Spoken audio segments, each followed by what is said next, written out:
Okay. So namaste friends, Jai Gurudev. Good morning, pranams, Bharat Mata ki Jai. Friends, ఈరోజు మనము ఒక అద్భుతమైన ప్రసంగం మీకు ఉంటుంది. వీరి పేరు నేను నా జీవితంలో ఎన్నోసార్లు విన్నాను, కానీ అనుకోకుండా ఒక 15 రోజుల క్రితము రాజశేఖర్ గారు పెట్టిన ఫస్ట్ వీడియో వినడం ద్వారా వారి యొక్క అభిమాని ఎలా అంటే వాళ్ళ శిష్య పరమాణులో నేను ఒక పరమాణు కావాలని కోరుకుంటున్నాను. అంత అద్భుతమైన వ్యక్తి, అంత అద్భుతమైన గురూజీ. వారి గురించి వారు జీవిత చరిత్ర చెప్పారు. అప్పుడు విన్నప్పటి నుంచి నేను ఇంకా గ్రేట్ ఫ్యాన్ అయిపోయాను. తర్వాత అనుకోకుండా రాజశేఖర్ గారు ప్రతి శుక్రవారం అంటే ఈ యొక్క శుక్రవారము గురూజీ ద్వారా ప్రపంచానికి ఇంపాక్ట్ ఫౌండేషన్ ద్వారా మరియు ఆవోపా ద్వారా మరియు మా యొక్క విజయభవ ఆర్గనైజేషన్ ద్వారా ప్రపంచాన్ని తీసుకెళ్ళడం కోసం ఈ రోజు ఈ కార్యక్రమాన్ని త్రూ గురూజీ పర్మిషన్ తీసుకొని జూమ్ ద్వారా ఫేస్బుక్, యూట్యూబ్ అన్నిట్లో పంపిస్తున్నాము. సో మిత్రులారా, మీరు అందరు కూడా ఈ యొక్క గంటన్నర ఎక్కడ వెళ్ళకుండా దయచేసి వినండి. ప్రశ్నలు లాస్ట్ ఉంటాయి, ప్రశ్నలు కూడా చూడండి. And I request our president గారు, నమ శివాయ, president of AVOPA Hyderabad, to please speak on sir.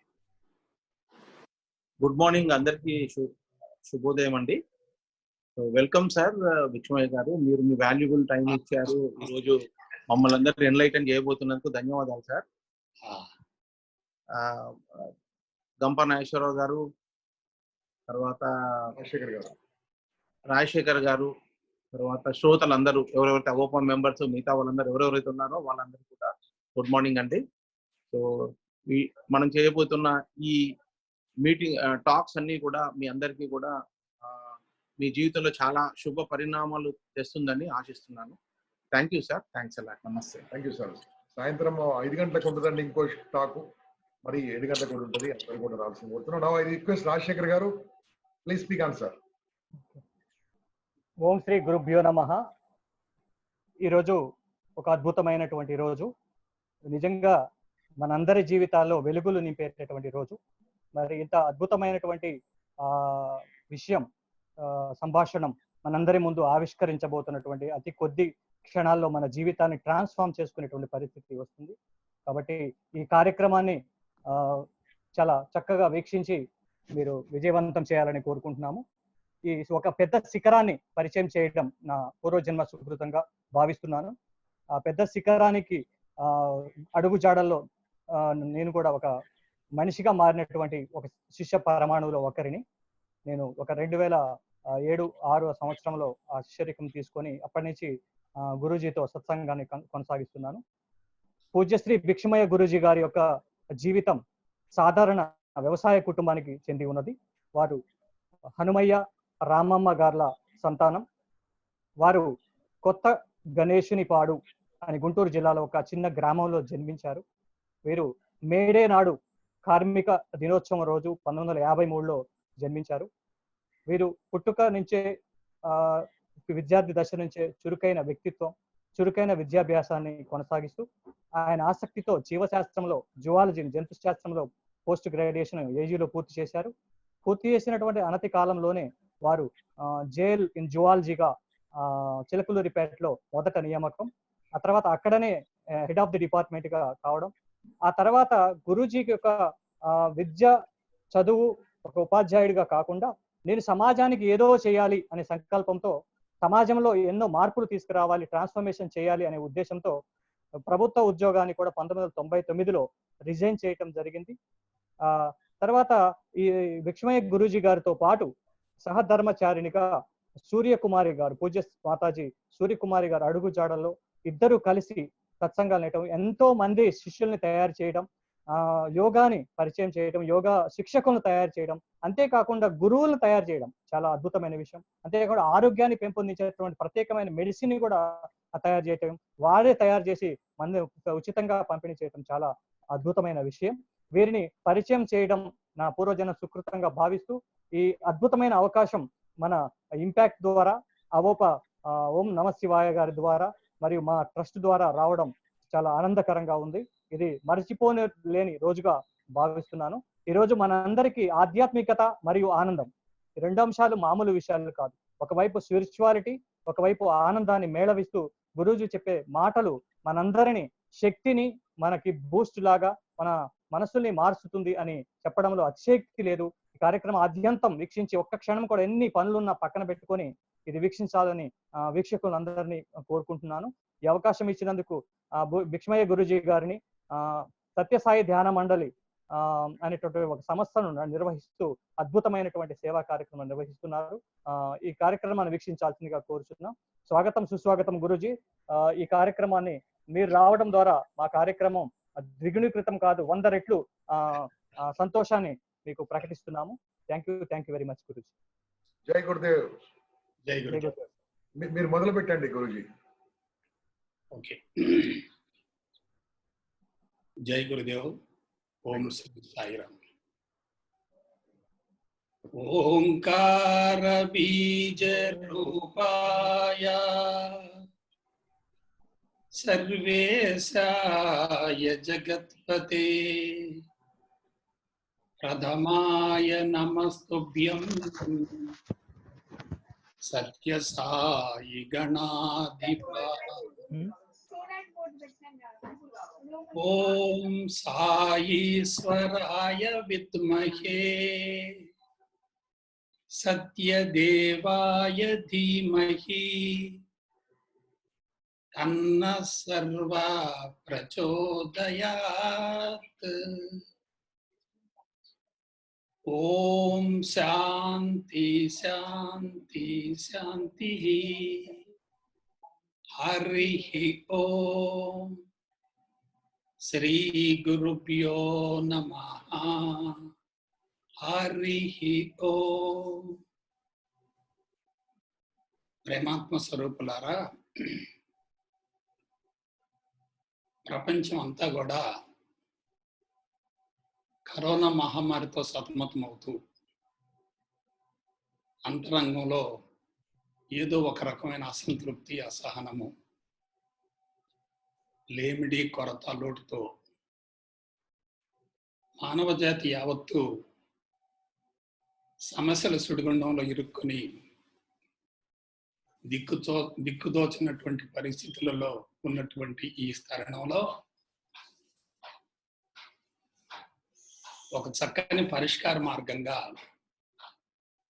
ఆధ్యాత్మికతను గురించి, పర్సనాలిటీ డెవలప్మెంట్ గురించి ఎంతో మందికి తెలియజేయాలనేటటువంటి సద్భావనతో విజయీభవ ట్రస్ట్ వారు ప్రత్యేకించి మా శిష్య పరమాణు రాజశేఖర్కి, అలాగే అవోపా ఆర్గనైజర్స్ అందరికీ, ఆ తదుపరి మా శిష్య పరమాణు గంప నాగేశ్వరరావుకి, అలాగే ఈ లైవ్లో పాల్గొంటున్నటువంటి శ్రోతలందరికీ కూడా నా హృదయపూర్వక శుభాశీస్సులు అందజేస్తున్నాను. ప్రేమాత్మ స్వరూపులారా, ఆధ్యాత్మికత, ఆనందం వాస్తవానికి గత 3 దశాబ్దాలుగా నేను చేసినటువంటి ఈ లోతైనటువంటి పరిశోధనకి ఇప్పుడిప్పుడే ఫలాలు అందుతున్నాయి.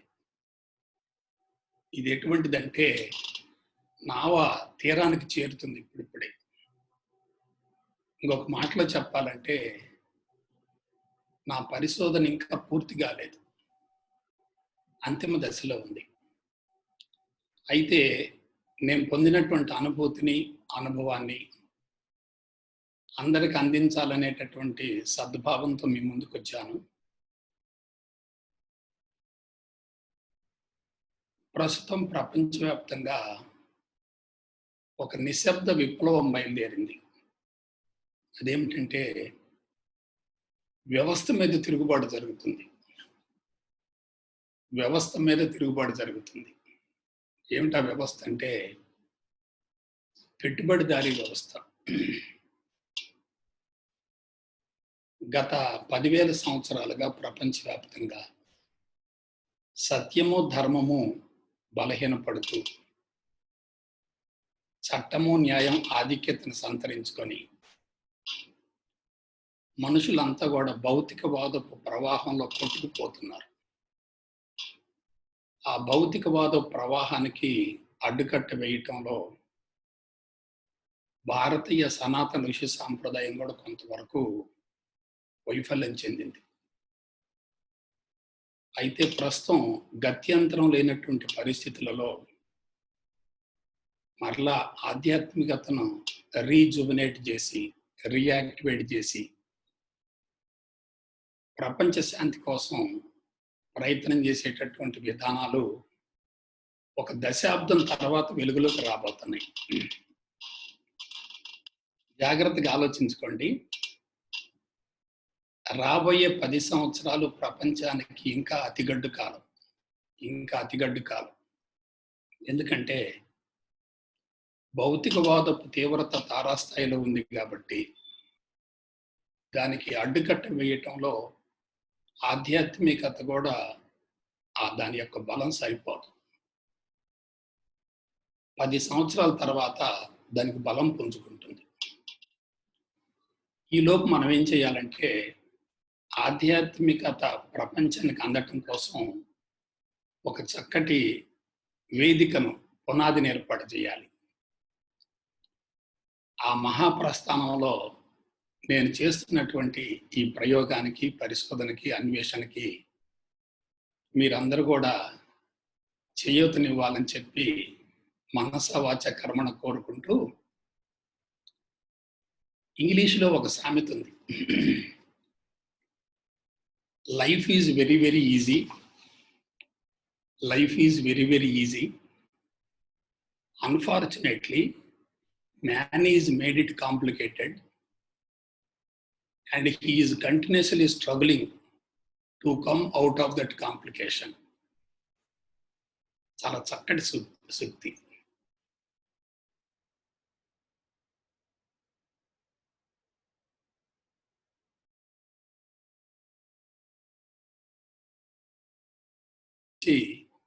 మనం ఆలోచించుకోవాల్సిన అవసరం ఉంది.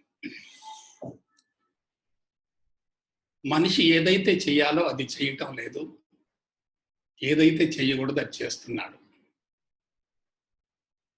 ఎలా ఉండాలో అలా ఉండటం లేదు, ఎలా ఉండకూడదో అలా ఉంటున్నాడు. ఏమి తినాలో అది తినడం లేదు, ఏమి తినకూడదో అది తింటున్నాడు. ఒక మాటలో చెప్పాలంటే మనిషి బ్యాలెన్స్ తప్పాడు, సమతుల్యాన్ని, సమత్వాన్ని కోల్పోయాడు. ఇంకొక పదం ఆడతాను, విచక్షణ కోల్పోయాడు. అటువంటి విచక్షణ కోల్పోయి సమస్యల సుడిగుండంలో ఇరుక్కున్నటువంటి మానవుణ్ణి బయటికి తీయాలంటే ఒక చక్కటి జీవన విధానం కావాలి.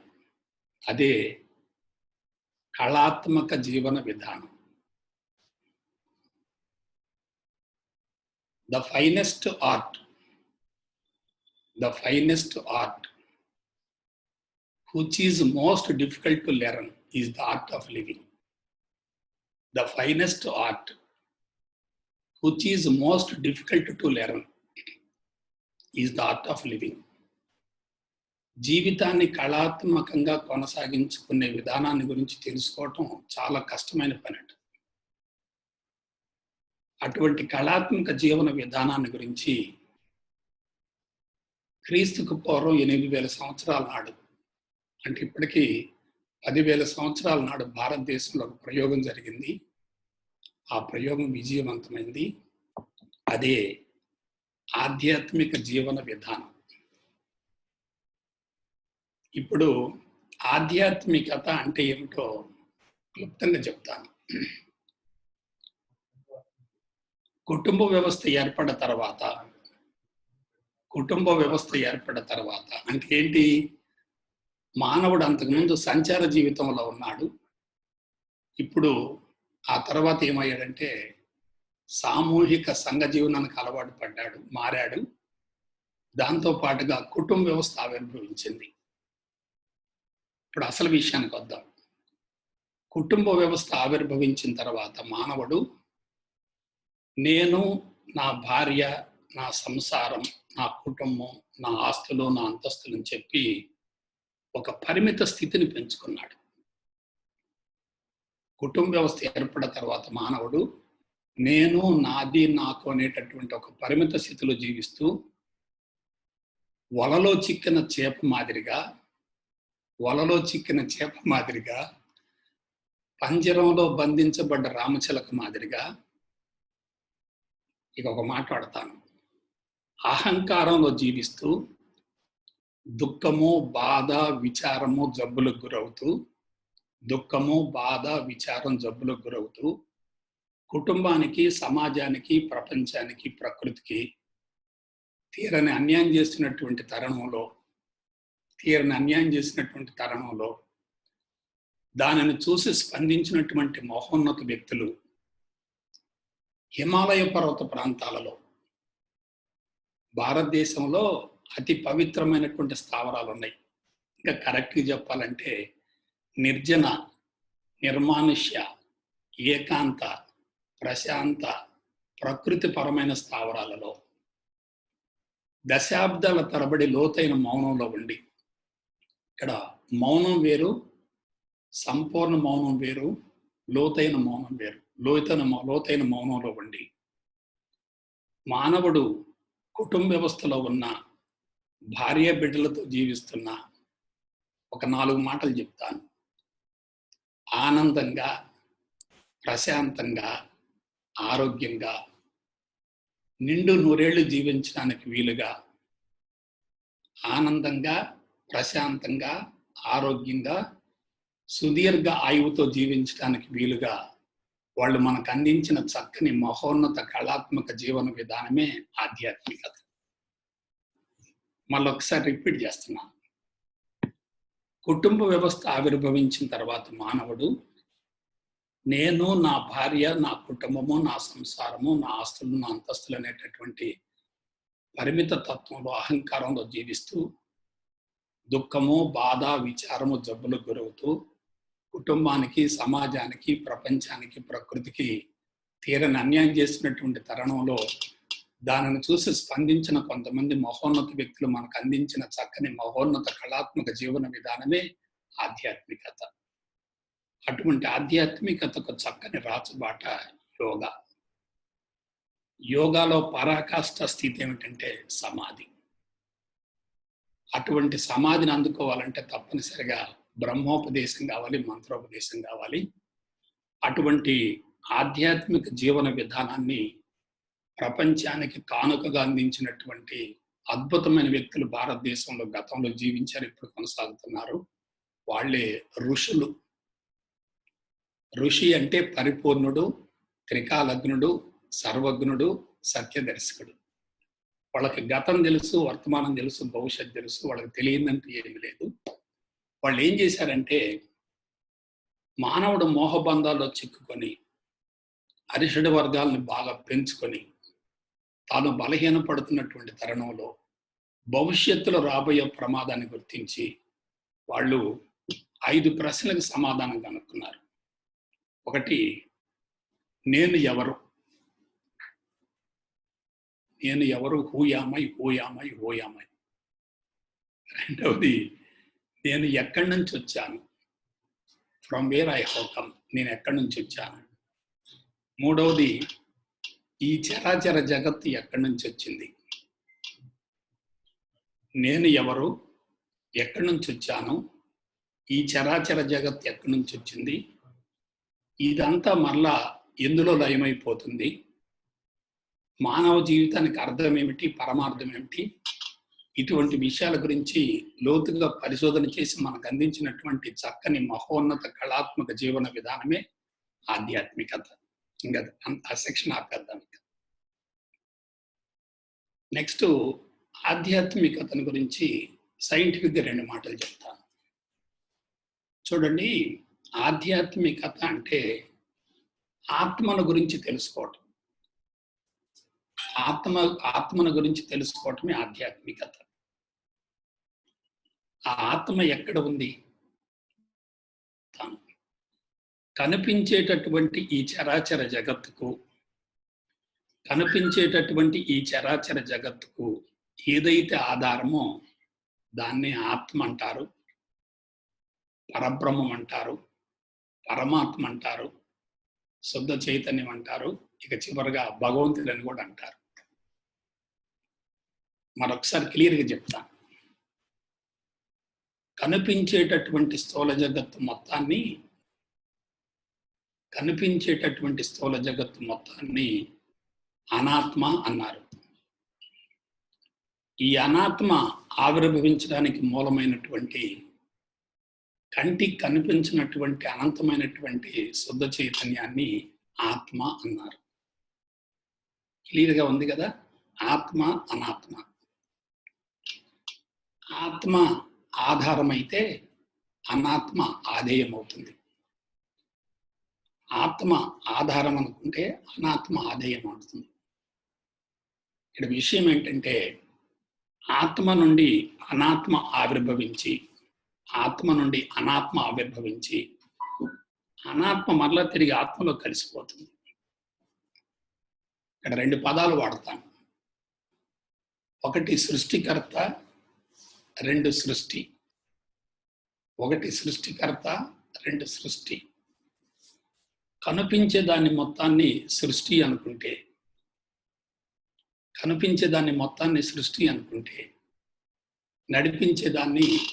నడిపించేదాన్ని సృష్టికర్త అంటారు. సృష్టికర్త అనే పదం ఎందుకు వాడారంటే ఈ చరాచర జగత్తు మొత్తానికి ఆధారం కాబట్టి దాన్ని సృష్టికర్త అన్నారు. ఇక్కడ మీకు ఒక కీలకమైనటువంటి విషయం చెప్తాను. సృష్టికర్తను పట్టుకుంటే సృష్టి మొత్తం స్వాధీనం అవుతుంది. మరొకసారి చెప్తాను. సృష్టికర్తను ఎవరైతే పట్టుకుంటారో సృష్టి మొత్తం స్వాధీనం అవుతుంది. అయితే సృష్టిలో ఇరుక్కుపోతే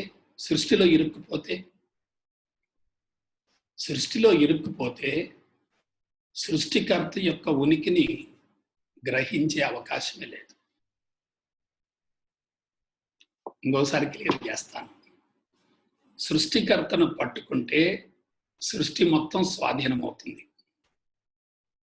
సృష్టిలో ఇరుక్కుంటే సృష్టికర్త యొక్క ఉనికిని గ్రహించే ప్రసక్తే లేదు. ప్రస్తుతం ప్రపంచం మొత్తం ఎక్కడుందంటే సృష్టిలో ఇరుక్కొని పోయింది. సృష్టికర్త యొక్క ఉనికిని గ్రహించేటటువంటి అవకాశం లేకుండా పోయింది. ఇక్కడ ఒక కీలకమైన విషయం చెప్తాను. సృష్టికి అతీతంగా సృష్టికర్త ఉన్నాడు అనే భావంతో, సృష్టికి అతీతంగా సృష్టికర్త ఉన్నాడు అనే భావంతో కఠోర సాధన చేసేటట్లయితే మనిషి మానసికంగా దెబ్బతింటాడు. సృష్టికి అతీతంగా ఏదో ఉంది అనేటటువంటి భావంతో కఠోరంగా ఎవరైతే సాధన చేస్తారో వాళ్ళ ఆధ్యాత్మిక మార్గంలో పరిణతి చెందకపోగా తిరోగమనం పాలవుతారు.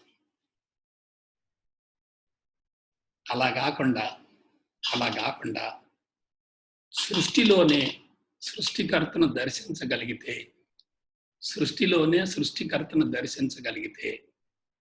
దాన్నే ఆత్మ సాక్షాత్కారం అంటారు. సృష్టిలోనే సృష్టికర్తను దర్శించగలిగితే దాన్నే ఆత్మ సాక్షాత్కారం అంటారు. నేను మీకు ఈ సందర్భంగా ఒక విషయం చెప్తున్నాను.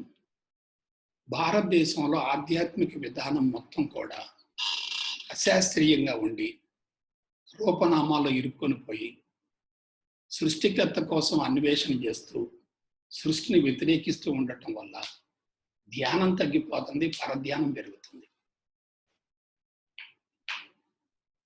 దీనికి ఆధ్యాత్మిక మార్గంలో 3 దశలు ఉన్నాయి, 3 స్టేజెస్ ఉన్నాయి. ఒకటి ద్వైతం. భగవంతుడు ఎక్కడో ఉన్నాడు, ఆయనే నడిపిస్తున్నాడు, ఆయనే పుట్టిస్తున్నాడు, ఆయనే పోషిస్తున్నాడు, ఆయనే లయం చేస్తున్నాడు. ఈ చరాచర జగత్తుకు మొత్తం కూడా భగవంతుడే ఆధారం అని చెప్పి భగవంతుడి మీద విశ్వాసం పెట్టుకొని జీవిస్తూ నేను వేరు భగవంతుడు వేరు అనుకుంటే దాన్ని ద్వైతం అంటారు. ద్వైతం. రెండవది విశ్వానికి ప్రతిరూపంగా సృష్టికి మొత్తానికి ప్రతిరూపంగా ఒక విగ్రహంలోనో పటంలోనో రూపంలోనో భగవంతుని చూసుకుంటూ, విశ్వానికి మొత్తానికి ప్రతిరూపంగా ఒక పటంలోనో విగ్రహంలోనో రూపంలోనో భగవంతుని చూసుకుంటూ ఆ భగవంతుని ఆరాధిస్తూ ఉన్నాం అనుకోండి, దాన్ని విశిష్టాద్వైతం అంటారు. మొదటిదేమో ద్వైతం, రెండవదేమో విశిష్టాద్వైతం. ఇక మూడోది చెప్తాను. నేనే భగవంతుణ్ణి, భగవంతుడు నాలోనే ఉన్నాడు, విశ్వం మొత్తం వ్యాపించి ఉన్నటువంటి భగవంతుడు నాలో కూడా ఉన్నాడు అనే భావంతో, రెండు లేవు రెండవది లేదు అనేటటువంటి ఆలోచనతో విశ్వం మొత్తాన్ని ఒకటిగా భావించగలిగితే దాన్ని అద్వైతం అంటారు. కొంచెం మళ్ళీ రిపీట్ చేస్తాను. ద్వైతం, విశిష్ట అద్వైతం, అద్వైతం. ఇక్కడ క్లియర్గా ఒక మాట చెప్తున్నాను. ఆధ్యాత్మిక పిపాసకులకి ఇది చాలా అవసరం. ద్వైతం విశిష్ట అద్వైతాల్లో ఇరుక్కొని పోతే, ద్వైతం విశిష్ట అద్వైతాల్లో ఇరుక్కొని పోతే అద్వైతాన్ని అందుకోలేరు. ద్వైతం విశిష్ట అద్వైతాల్లో ఇరుక్కొని పోతే అద్వైతాన్ని అందుకోలేరు. అయితే మనం ఏం చేయాలి? అద్వైతం నుండి ద్వైతాన్ని, విశిష్ట అద్వైతాన్ని రెంటిని అనుభవించగలగాలి. ద్వైతం కరెక్టే, విశిష్ట అద్వైతం కరెక్టే, అద్వైతం కరెక్టే. ఎవరు జీవితాంతం అద్వైతంలో ఉండలేరు. నేను భగవంతుణ్ణి అనేటటువంటి విషయం కళ్ళు మూసుకున్నప్పుడు అనుభవంలోకి వచ్చినా సరే, కళ్ళు తెరిచినప్పుడు భౌతిక ప్రపంచంలో మన కార్యక్రమాలను మనం కొనసాగిస్తూనే ఉండాల్సిందే. అందువల్ల అంతరంగంలో అద్వైతంలో ఉండాలి, లౌకిక జీవితంలో ద్వైత విశిష్ట అద్వైతాల్లో ఉండాలి. దీన్నే కళాత్మక జీవన విధానం అంటారు. ఇటువంటి కళాత్మక జీవన విధానం వల్ల కలిగేటటువంటి లాభం ఏమిటి? What is the benefit? దీన్ని చెప్తాను. The cessation of the conflict between your internal mind and the external materialist world is nothing but yoga అన్నారు. బిడ్డలారా, కొంచెం అర్థం చేసుకోండి. నీ లోపల ఒక ప్రపంచం ఉంది, దాన్నే సూక్ష్మ ప్రపంచం అంటారు. బయట మరొక ప్రపంచం ఉంది, దాన్నే స్థూల ప్రపంచం అంటారు. మనుషులను మీరు జాగ్రత్తగా గమనించండి. తన లోపల ఉన్నటువంటి సూక్ష్మ ప్రపంచానికి, చుట్టూ ఉన్నటువంటి భౌతిక ప్రపంచానికి మధ్య ఎప్పుడు ఘర్షణ జరుగుతూ ఉంటుంది. అది బాగలేదు, ఇది బాగలేదు, వాళ్ళు బాగలేదు, వీళ్ళు బాగలేదు, వాళ్ళని సరి చేయాలి, వీళ్ళని సరి చేయాలి. ఏదో తెలియనటువంటి అసంతృప్తి, అసహనం, లేమిడి, కొరత, లోటు. ఎప్పుడైతే లోపల ప్రపంచానికి బయట ప్రపంచానికి మధ్య ఘర్షణ జరుగుద్దో ఈ బ్యాటరీ విపరీతంగా డిశ్చార్జ్ అవుతుంది. కొంచెం ఆలోచించండి. కొంతమంది ఎప్పుడు కూడా సరిగా లేదు, సరిగా లేదు, సరిగా లేదు, సరి చేయాలి, సరి చేయాలి, సరి చేయాలి, ఈ భావంతో ఉంటారు. బిడ్డలారా, ఒక్క మాట చెప్తున్నాను. నీ అంతరంగంలో ఉన్నటువంటి సూక్ష్మ ప్రపంచమే బయట స్థూల ప్రపంచంగా ప్రతిబింబిస్తుంది. నీ అంతరంగంలో ఉన్నటువంటి సూక్ష్మ ప్రపంచమే బయట స్థూల ప్రపంచంగా ప్రతిబింబిస్తుంది. అర్థం చేసుకోండి జాగ్రత్తగా. ఇంగ్లీష్లో మాట్లాడతాను. Entire world is the reflection of your mind. ప్రపంచం మొత్తం నీ మనసుకు దర్పణం వంటిది. నీ లోపల ఎటువంటి అభిప్రాయం ఉంటే అదే బయట కనపడుతుంది. బయట కనపడేది నీ లోపల సూక్ష్మ ప్రపంచానికి భిన్నం కానే కాదు. ఇప్పుడు ఆలోచించండి. ప్రపంచాన్ని మారుస్తావా, నీ అంతరంగాన్ని మార్చుకుంటావా? పోనీ ప్రపంచాన్ని మార్చే ప్రయత్నం చేసావనుకో, ఎంతమందిని మారుస్తావు? ఎంతకాలం మారుస్తావు? అది ఎలా సాధ్యమవుతుంది?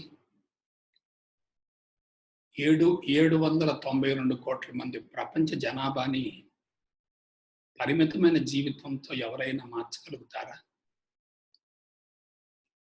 అసాధ్యం అనుకున్న దాన్ని చేపట్టడమే అజ్ఞానం.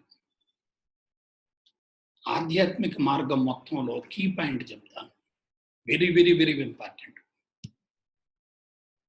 ప్రపంచాన్ని గురించి ఆలోచించడం కాదు, ఈ అంతరంగంలో ఉన్నటువంటి సూక్ష్మ ప్రపంచాన్ని సమూలంగా కరిగించుకోవటమే ఆధ్యాత్మికత.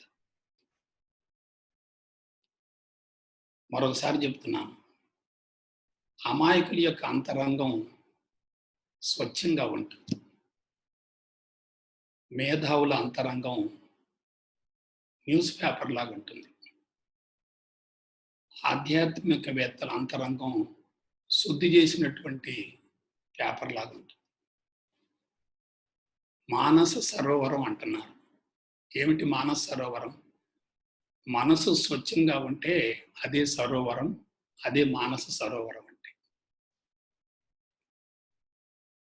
ప్రపంచం ఎప్పుడు మారదు. అవతల వ్యక్తిని మార్చాలని ప్రయత్నించటం అంతా మూర్ఖత్వం మరొకట్లేదు. ఎందుకు చెప్పనా? సైంటిఫిక్గా చెప్తాను. ప్రతి వ్యక్తికి ఒక బేసిక్ కాన్స్టిట్యూషన్ ఉంటుంది, మూల నిర్మాణం ఉంటుంది, జెనెటికల్గా వస్తుంది. అది మనం ఎంత విఫల ప్రయత్నం చేసినా అవతలి వ్యక్తిని ఎంతో కొంత మేరకు ప్రభావితం చేయగలుగుతాం, కానీ ఆ వ్యక్తిని మార్చడం అసాధ్యం. అందుకే మీరు గమనించండి, వేదవ్యాస మహర్షి వచ్చాడు, ప్రపంచంలో పెద్దగా మార్పు రాలేదు. గౌతమ బుద్ధుడు వచ్చాడు, తనకు సమానమైన వ్యక్తిని తయారు చేసుకోలేకపోయాడు. ఆ తర్వాత పతంజలి వచ్చాడు, ఆదిశంకరాచార్యులు వారు వచ్చారు. ఆ తర్వాత ఇటీవల కాలంలో షిరిడి బాబా వచ్చాడు, సత్యసాయి బాబా వారు వచ్చారు. ఎంతమంది వచ్చినా కోట్లాది మందిని ప్రభావితం చేస్తున్నారు, కానీ మార్చలేకపోతున్నారు. కారణం ఏంటి? ఒక నిర్దిష్టమైన భావం ఉంటుంది, అభిప్రాయం ఉంటుంది. మనం ఎంత ప్రయత్నం చేసినా అభిప్రాయాన్ని మార్చుకోలేరు. కాబట్టి మరొకసారి చెప్తున్నాను, ద సీక్రెట్ ఆఫ్ యోగా చెప్తున్నాను. నీ లోపల ఉన్నటువంటి సూక్ష్మ ప్రపంచాన్ని సమూలంగా కరిగించుకునేటట్లయితే బయట ఉన్నటువంటి స్థూల ప్రపంచం మారిపోతుంది. ఒకసారి ఒక రాజుగారికి విపరీతమైనటువంటి మైగ్రేన్ వచ్చింది. పార్షియల్ హెడేక్ అంటారు, మైగ్రేన్ వచ్చింది. సుప్రసిద్ధ వైద్యులు వచ్చి ఎన్ని రకాల మందులు ఇచ్చినా సరే ఆ తలనొప్పి తగ్గలే. తర్వాత ఒక గురుకులంలో వనవాసంలో ఒక సాధువు ఉన్నాడని చెప్పి ఆయన దగ్గరికి వెళ్ళాడు. ఆ సాధువు రాజుగారిని చూశాడు, చుట్టూ ఉన్న పరిసరాలు మొత్తం చూపించాడు. ఏమి లేదండి, మీరు ఒక వారం రోజులు ఇక్కడ ఉండండి, మీ తలనొప్పి తగ్గిపోద్దని చెప్పి హామీ ఇచ్చాడు. రాజుగారు భోంచేస్తున్నాడు, పరిసరాలు చూస్తా ఉన్నాడు. కరెక్ట్గా వారం రోజులు అయ్యేసరికి తలనొప్పి తగ్గిపోయింది. సాధువు ఎటువంటి మందు ఇవ్వలే, కానీ తలనొప్పి తగ్గిపోయింది. అప్పుడు రాజుగారు అడిగారు, నాకు చాలా మంది వచ్చి అనేక రకాల వైద్యాలు చేశారు, అనేక రకాల మందులు ఇచ్చారు, కానీ ఎవరికి నా జబ్బు గురించి తెలియలేదు, జబ్బును తొలగించలేకపోయారు. ఇక్కడ మీరు ఎటువంటి మందు ఇవ్వలేదు, నన్ను ఊరికి కూర్చోబెట్టారు.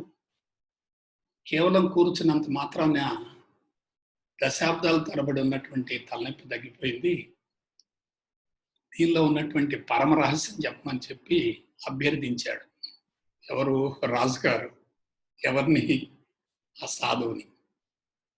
ఆ సాధువు చెప్పిన మాట ఏంటంటే, బయట నువ్వు చూస్తున్నావు కదా, ఏం చూస్తున్నావు అన్నాడు. అంతా పచ్చదనమేనండి.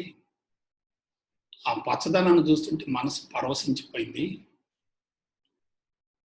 ఎప్పుడైతే మనసు పరవశించిందో లోపల ఉన్నటువంటి నొప్పి మొత్తం బయటికి వెళ్ళిపోయింది.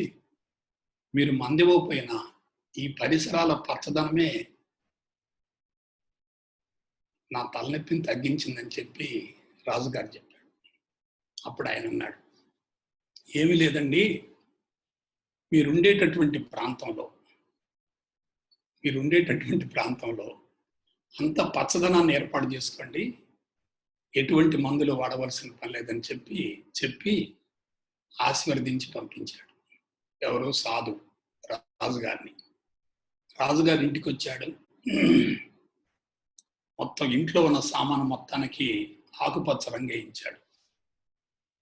ఆయన బజార్లో వెళుతూ ఉంటే ఎక్కడైనా సరే ఆకుపచ్చ కనపడాలి, వేరే కనపడకూడదు. ఆయన ఏదన్నా రాజవీధుల్లో వెళ్తా ఉంటే ఆకుపచ్చ డ్రెస్సే వేసుకోవాలి అందరు కూడా, వేరే డ్రెస్ వేసుకోకూడదు. అట్లా ఆదేశించాడు. ఆకుపచ్చ అంటే వేశాడు. చేసే తలనొప్పి రాలేదు, ప్రశాంతంగా ఉన్నాడు.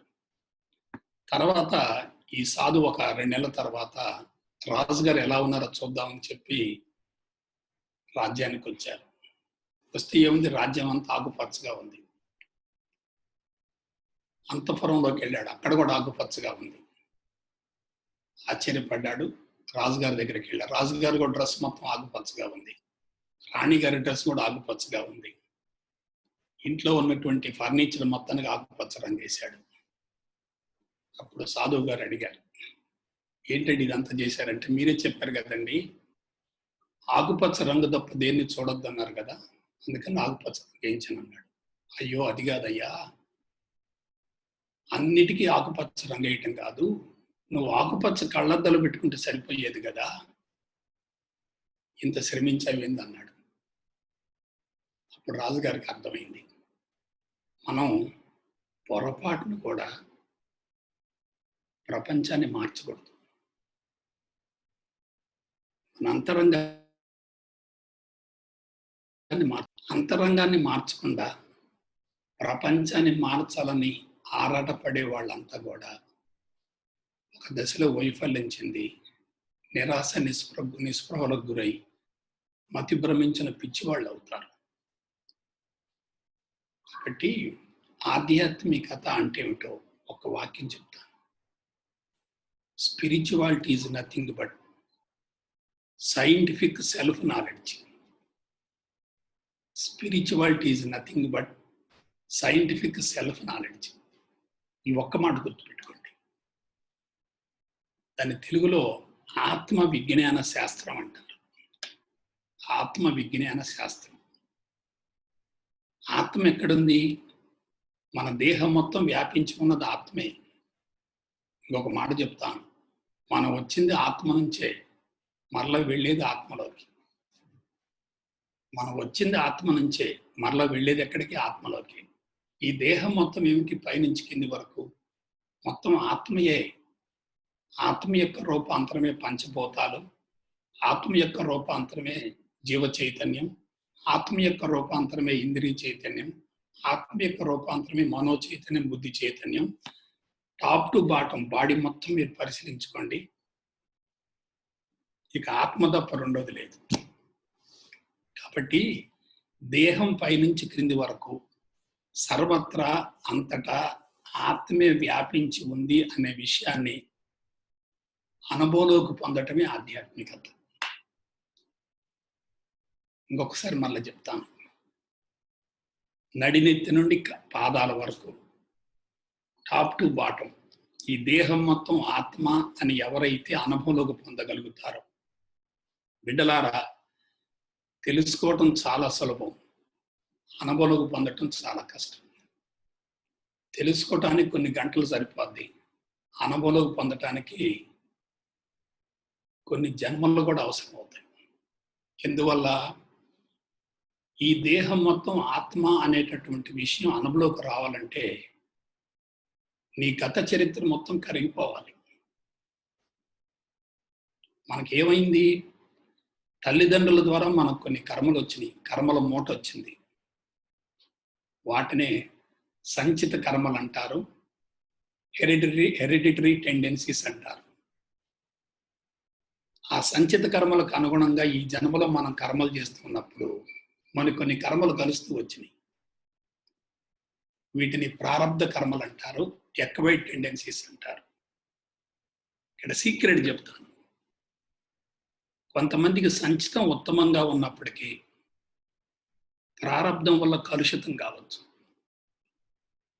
కొంతమందికి సంచితం కలుషితమైనప్పటికీ ప్రారబ్ధం వల్ల ఉత్తమమైన జీవితం రావచ్చు. నాకు జరిగింది అది. మా తల్లిదండ్రుల ద్వారా వంశపారంపర్యంగా అతి భయంకరమైన జబ్బులు వచ్చాయి. వాటిని జీవశాస్త్ర పరిభాషలో, జీవశాస్త్రరీత్యా వాటిని కాన్జెనైటల్ క్రానిక్ డిసీజ్ అంటారు. వాటికి అసలు ప్రపంచంలో ఎక్కడ మందు లేదు. ప్రపంచంలో ఎక్కడ మందు లేదు అసలు. నేను జువాలజీ లెక్చర్ని కాబట్టి దాని గురించి లోతుగా అధ్యయనం చేసిన తర్వాత నాకు ఏమనిపించిందంటే, జీవితాంతం జబ్బులతో బాధపడవలసిందే, తాత్కాలిక ఉపశమనం కోసం మాత్రమే మందులు వాడాలి తప్ప శాశ్వత పరిష్కారం లేదు లేదు లేదని చెప్పి నా మనసులో బలమైనటువంటి అభిప్రాయం ఏర్పడి ఒక రకంగా డెత్ ఫోబియా గురయ్యాను నేను. అటువంటి తరుణంలో హేతువాదాన్ని, నాస్తికవాదాన్ని, కమ్యూనిస్ట్ భావాలు కూడా పక్కన పెట్టి కేవలం ఆరోగ్యాన్ని పొందాలనేటటువంటి తపనతోటి, ఆరాటంతో ఈ మార్గంలోకి ప్రవేశించి గత 3 దశాబ్దాలుగా నేను చేసినటువంటి లోతైనటువంటి అన్వేషణ అనుకోండి, పరిశోధన అనుకోండి, ప్రయోగం అనుకోండి, కొంతవరకు నేను సఫలీకృతం అయ్యాను. ఎందుకంటే వంశపారంపర్య వ్యాధులు తొలగించుకోవటం అనేది ఒక అబ్నార్మల్ సిట్యుయేషన్. అది అసాధారణమైనటువంటి విధానం. నేను ఆ విషయంలో కొంతవరకు సక్సెస్ కాగలిగాను. అందుకే నేను చెప్పేది అనుభవపూర్వకంగా ఉంటుంది తప్ప సిద్ధాంతాన్ని క్రోడీకరించి సేకరించి నేను ఎక్కడ చెప్పట్లేదు. బాగా గుర్తుపెట్టుకోండి. స్పిరిచువాలిటీ అంటే నేను మరొకసారి చెప్తున్నాను, ముందు నువ్వు మారు, తర్వాత ప్రపంచాన్ని గురించి ఆలోచించు. నువ్వు మారితేనే ప్రపంచంలో మార్పు తీసుకొచ్చేటటువంటి అర్హతను పొందగలుగుతావు. తాను మారకుండా ప్రపంచాన్ని మార్చాలి అని పరితపించడమే, తాను మారకుండా ప్రపంచాన్ని మార్చాలి అని పరితపించడమే రజోగుణం.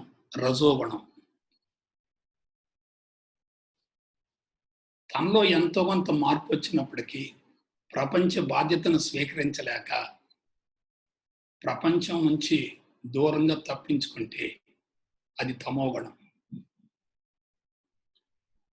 తమోగుణం, రజోగుణం రెండు కూడా చెడు సంస్కారాలకు ప్రతిరూపం. అర్థమైందా? మరోసారి చెప్తున్నా, ప్రపంచాన్ని మార్చలేకపోతే తమోగుణం, ప్రపంచాన్ని మార్చాలని ఆరాటపడుతూ ఉంటే రజోగుణం, తాను మారుతూ ప్రపంచాన్ని మార్చగలగటమే సత్వగుణం. ఇప్పుడు చెప్తున్నాను మరొకసారి, ఆధ్యాత్మికత అంటే నీ గురించి నువ్వు తెలుసుకోవటమే, నీ గురించి నువ్వు ఆలోచించుకోవటమే, నీ లోపాలను నువ్వు సరిచేసుకోవటమే, నీ బలహీనతలు సమూలంగా తొలగించుకోవటమే, నిన్ను నువ్వు సమూలంగా శుద్ధి చేసుకోవటమే. ఒక మాట చెప్తున్నాను, బాగా గుర్తుపెట్టుకోండి. నీ జీవితం అనంతమైన పుస్తకం, ఆది అంతం లేనటువంటి అనంతమైన పుస్తకం.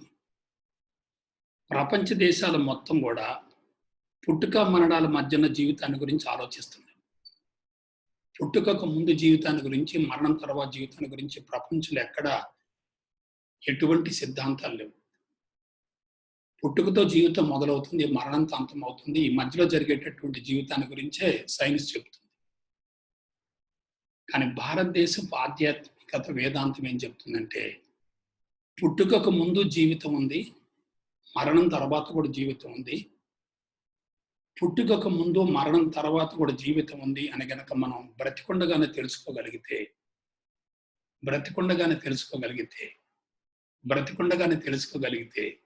అటువంటి వ్యక్తి మరణాన్ని జయిస్తాడు. డెత్ ఫోబియా అంటారు. మరణాన్ని జయించిన వ్యక్తికి జబ్బులు ఉండవు, అంటే డిసీజ్ ఫోబియా ఉండదు. డెత్ ఫోబియా, డిసీజ్ ఫోబియా రెండు లేకపోతే అతని జీవిత మనుగడ గురించినటువంటి ఆలోచనలు ఉండవు, ఫైనాన్షియల్ ఫోబియా ఉండదు. ఇప్పుడు ప్రపంచంలో వ్యక్తులకు 3 ఫోబియాలు ఉన్నాయి. ఒకటి financial phobia, 2 disease phobia, 3 death phobia. ఈ 3 ఫోబియాలతో పరితపించేటటువంటి వ్యక్తులు మరణాన్ని వ్యతిరేకిస్తుంటారు, మరణం అంటే భయపడతారు, వాళ్ళే తొందరగా చచ్చిపోతారు. కాబట్టి చివరిగా ఒక మాట చెప్తున్నాను, బాగా గుర్తుపెట్టుకోండి. ఆధ్యాత్మిక మార్గం అంత సులభమైంది, ఆధ్యాత్మిక మార్గం అంత సులభమైంది, మహోన్నతమైంది ఈ విశ్వంలో మరొకట్లేదు. ఇంగ్లీష్లో ఒక మాట చెప్తాను, if you no spirituality you need not know anything. If you no spirituality you need not know anything. మీరు ఆధ్యాత్మికతను గురించి తెలుసుకుంటే దేని గురించి తెలుసుకోవలసినటువంటి అవసరం లేదు. If you don't know spirituality, if you know anything, it is partial and incomplete. బిడ్డలారా, మరొకసారి వినండి. మీరు ఆధ్యాత్మికతను గురించి తెలుసుకోకుండా వేరే విషయాలు తెలుసుకుంటే అవన్నీ కూడా అసంపూర్ణంగా ఉంటాయి, పరిమితంగా ఉంటాయి. కాబట్టి మనం తెలుసుకోవాల్సింది ఏంటంటే ఆధ్యాత్మికతను గురించి ముందు తెలుసుకుని తర్వాత దేన్ని తెలుసుకోవాలి. ఇంకొక విషయం చెప్తున్నాను, చాలా కీ పాయింట్ గుర్తుపెట్టుకోండి. మీరు ఆధ్యాత్మిక మార్గంలో ఉంటూ ఏ వృత్తిలో కొనసాగినా మీ జీవితం ధన్యమవుతుంది. ఇంకొకసారి మళ్ళీ చెప్తాను, బాగా మైండ్లో నాటుకోండి. మీరు ఆధ్యాత్మిక మార్గంలోకి ప్రవేశించి ఆ మార్గంలో ఉంటూ ఏ వృత్తిలో కొనసాగినా, అది ఉద్యోగం కావచ్చు, వ్యాపారం కావచ్చు, గృహిణి కావచ్చు, గృహస్థు కావచ్చు, కలెక్టర్ కావచ్చు, ఎస్పీ కావచ్చు, రాజకీయాలు కావచ్చు, మరొకటి కావచ్చు. ఆధ్యాత్మిక మార్గంలో ఉండి ఏ వృత్తిలో కొనసాగినా మీకు జీవితాంతం మానసిక ఒత్తిడి అనేది ఉండదు. ఆధ్యాత్మిక మార్గంలో లేకుండా మీరు ఏ వృత్తిలో కొనసాగినా ఏదో విజయం సాధించామనేటటువంటి తాత్కాలికమైనటువంటి ఒక తృప్తి ఉంటుంది తప్ప అంతిమ దశలో కళ్ళు మూసుకొని ఒక్కసారి జీవితాన్ని పునశ్చరణం చేసుకుంటే, సమీక్షించుకుంటే మీకు మిగిలేది అసంతృప్తి. కాబట్టి ఆధ్యాత్మికతను ఆలంబనగా చేసుకోవాలి, మీ వృత్తిలో మీరు కొనసాగాలి. ఏమిటి దీనివల్ల అడ్వాంటేజ్ అంటే, వచ్చిన దానికి పొంగిపోరు, పోయిన దానికి కుంగిపోరు. మనిషి ఎక్కడ దెబ్బతింటున్నాడు? సంకల్ప వికల్పాల మధ్య ఘర్షణ పడుతున్నాడు. వచ్చినప్పుడు పొంగిపోవటం, పోయినప్పుడు కృంగిపోవటం. ఎప్పుడైతే ఈ ద్వంద్వల మధ్య ఘర్షణ జరుగుతూ ఉంటుందో బ్యాటరీ విపరీతంగా డిశ్చార్జ్ అవుతుంది. ఎప్పుడైతే ఆధ్యాత్మిక మార్గంలో ఉండే ఒక ఉద్యోగస్తుడిగా ఉండండి, వ్యాపారస్తుడిగా ఉండండి, గృహిణిగా ఉండండి, పారిశ్రామికవేత్తగా ఉండండి, రాజకీయాల్లో ఉండండి, దేవుళ్ళలోనే ఉండండి, మనసు అస్సలు చెలించదు. కారణం ఏంటి? నువ్వు ఎక్కడి నుంచి వర్క్ చేస్తావు? అసలు శరీరమే లేదనే భావంతో వర్క్ చేస్తావు. ఆ భావంతో వర్క్ చేస్తున్నప్పుడు, సాధించవలసింది లేదనే భావన ఉన్నప్పుడు, మార్చవలసింది లేదనే భావన ఉన్నప్పుడు, సరిచేయవలసింది లేదనే భావన ఉన్నప్పుడు నీకు ఇంకా ఒత్తిడి ఎందుకు ఉంటుంది? ఒత్తిడి ఎప్పుడు వస్తుంది? బయట సరిగా లేదు, వాళ్ళు బాగలేదు, వీళ్ళు బాగలేదు, అది బాగలేదు, ఇది బాగలేదు, నా భార్య బాగలేదు, నా పిల్లలు బాగలేరు, సంసారం బాగలేదు, నాకు సరిపోయినటువంటి డబ్బులు లేవు, అది లేదు, ఇట్లా ఎప్పుడైతే లోపల పటపట పోతా ఉంటుందో బ్యాటరీ విపరీతంగా డిశ్చార్జ్ అయింది. ఇంకొక రహస్యం చెప్తాను, సీక్రెట్ చెప్తాను. అంతరంగంలో అసంతృప్తి ఎవరికైతే ఎక్కువగా ఉంటుందో,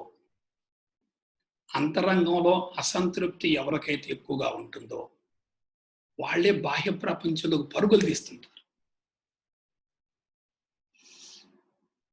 కోపండి అంటే ఒక మాట వాడతాను, మానసికంగా ఎదగని వాళ్ళే బాహ్య ప్రపంచంలోకి పరుగులు పెడతారు. మానసికంగా ఎదిగిన వ్యక్తి అంతరంగం నిండుకుండలాగుండి ప్రపంచాన్ని ఆకర్షిస్తాడు. మానసికంగా ఎదగని వ్యక్తికి కీర్తికాంక్ష, గుర్తింపుకాంక్ష, ధనకాంక్ష, అధికారకాంక్ష ఇవన్నీ మనసులో పెట్టుకొని కావాలి కావాలి కావాలి కావాలనే భావన పెంచుకొని సరిగా లేదని అసంతృప్తిని పెంచుకొని పరుగులు పెడుతూ శారీరకంగా మానసికంగా బలహీనమై దీర్ఘకాలిక రుగ్మతలకు గురై ఒక దశకు చేరిన తర్వాత కళ్ళు మూసుకొని జీవితాన్ని పునశ్చరణం చేసుకుంటే ఏదో పోగొట్టుకుందాం అనుకుంటారు. ఇంకొక మాట్లాడతాం. ప్రపంచం విలువైంది అని భావించే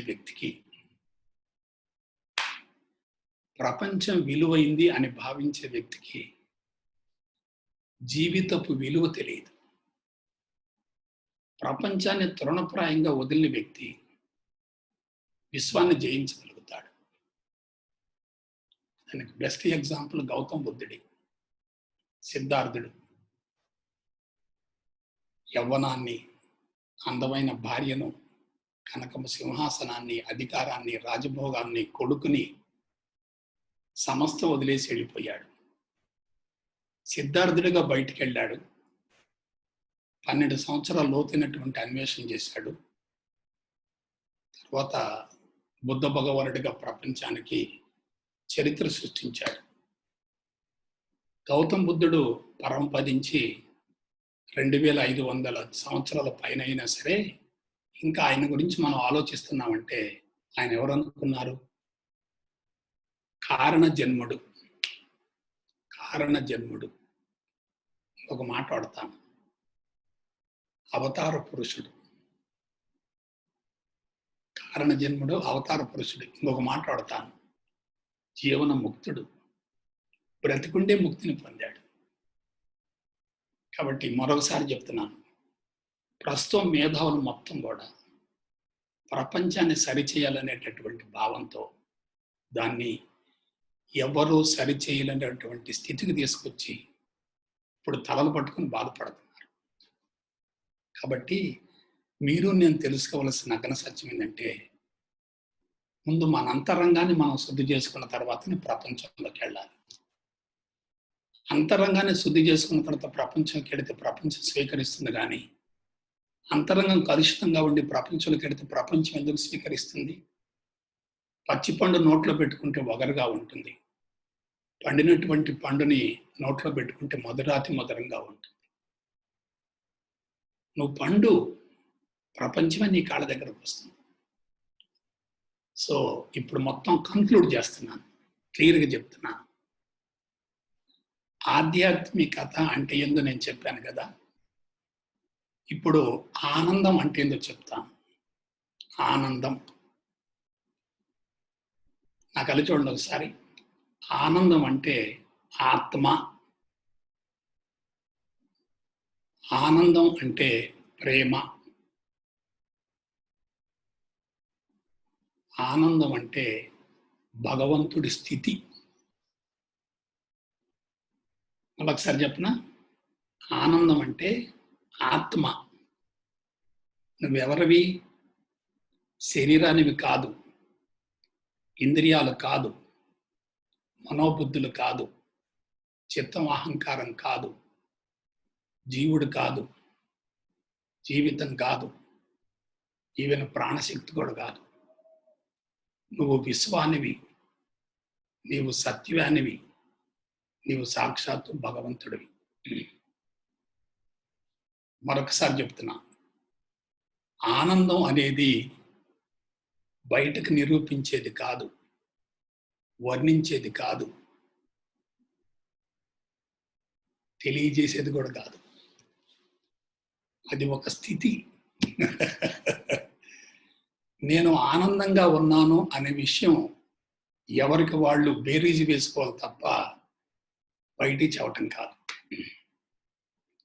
ఇప్పుడు ఒక మాట చెప్తున్నాను, ఆనందంగా జీవించే వ్యక్తి ప్రపంచాన్ని తృణప్రాయంగా వదిలేస్తాడు. అసంతృప్తిగా ఉన్న వ్యక్తి ప్రపంచంలో ఇరుక్కొని పోయి ప్రపంచాన్ని సరిచేయాలనేటటువంటి తపనతోటి, ఆరాటంతో అది సరికానందువల్ల తీవ్రమైనటువంటి అసంతృప్తికి లోనై అదే విధంగా జీవితాన్ని ముగిస్తాడు. ఇప్పుడు చెప్తున్నాను, నా కళ్ళు చూడండి ఒకసారి. ఆనందంగా జీవించే వ్యక్తికి ఆరోగ్యాన్ని గురించి, ఆయువుని గురించి, ప్రశాంతతను గురించి, మరణాన్ని గురించి ఆలోచించవలసిన అవసరం లేదు లేదు లేదు. ఇంకొకసారి మళ్ళీ చెప్తున్నాను, ఆనందంగా జీవించే వ్యక్తికి ఆరోగ్యాన్ని గురించి, ఆయువుని గురించి, ప్రశాంతతను గురించి, మరణాన్ని గురించి ఆలోచించవలసిన అవసరం లేనే లేదు. ఎందుకంటే మరణించేది కేవలం భౌతిక శరీరమే కదా. కాబట్టి భౌతిక శరీరాన్ని పట్టుకొని వేలాడటమే అజ్ఞానం. అటువంటి ఆనందంలో జీవించే వ్యక్తికి అతని జీవన విధానం ఎలా ఉంటుందో చెప్తాను. బయట యాక్షన్ జరుగుతున్నా లోపల రియాక్షన్ ఉండదు. బయట మోషన్ ఉన్నా లోపల ఎమోషన్ ఉండదు. అతను ఎలా ఉంటాడంటే, చుట్టూ ప్రతికూల పరిస్థితులు ఎదురవుతున్నప్పటికీ, అడ్వర్స్ కండిషన్స్ ఉన్నప్పటికీ తన లోపల తాను రమించిపోతుంటాడు, పరవశించిపోతుంటాడు. మల్లెపూను చూసి పొంగిపోడు, మలాన్ని చూసి కృంగిపోడు. ఎదురుగా బంగారాన్ని పెట్టినా, రాయిని పెట్టినా రెంటిని సమానంగా స్వీకరిస్తాడు. కొంచెం ఆలోచించండి. ఇటువంటి అవకాశం, అదృష్టం ఉన్నటువంటి ఒకే ఒక జాతి మానవుడు. కానీ మానవులంతా ఏమైపోయారు?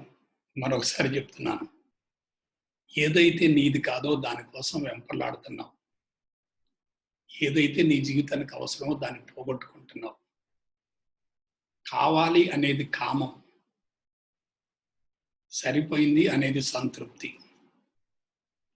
సంతృప్తిగా ఉన్న వ్యక్తికి సాధనలో పట్టు దొరుకుతుంది, కానీ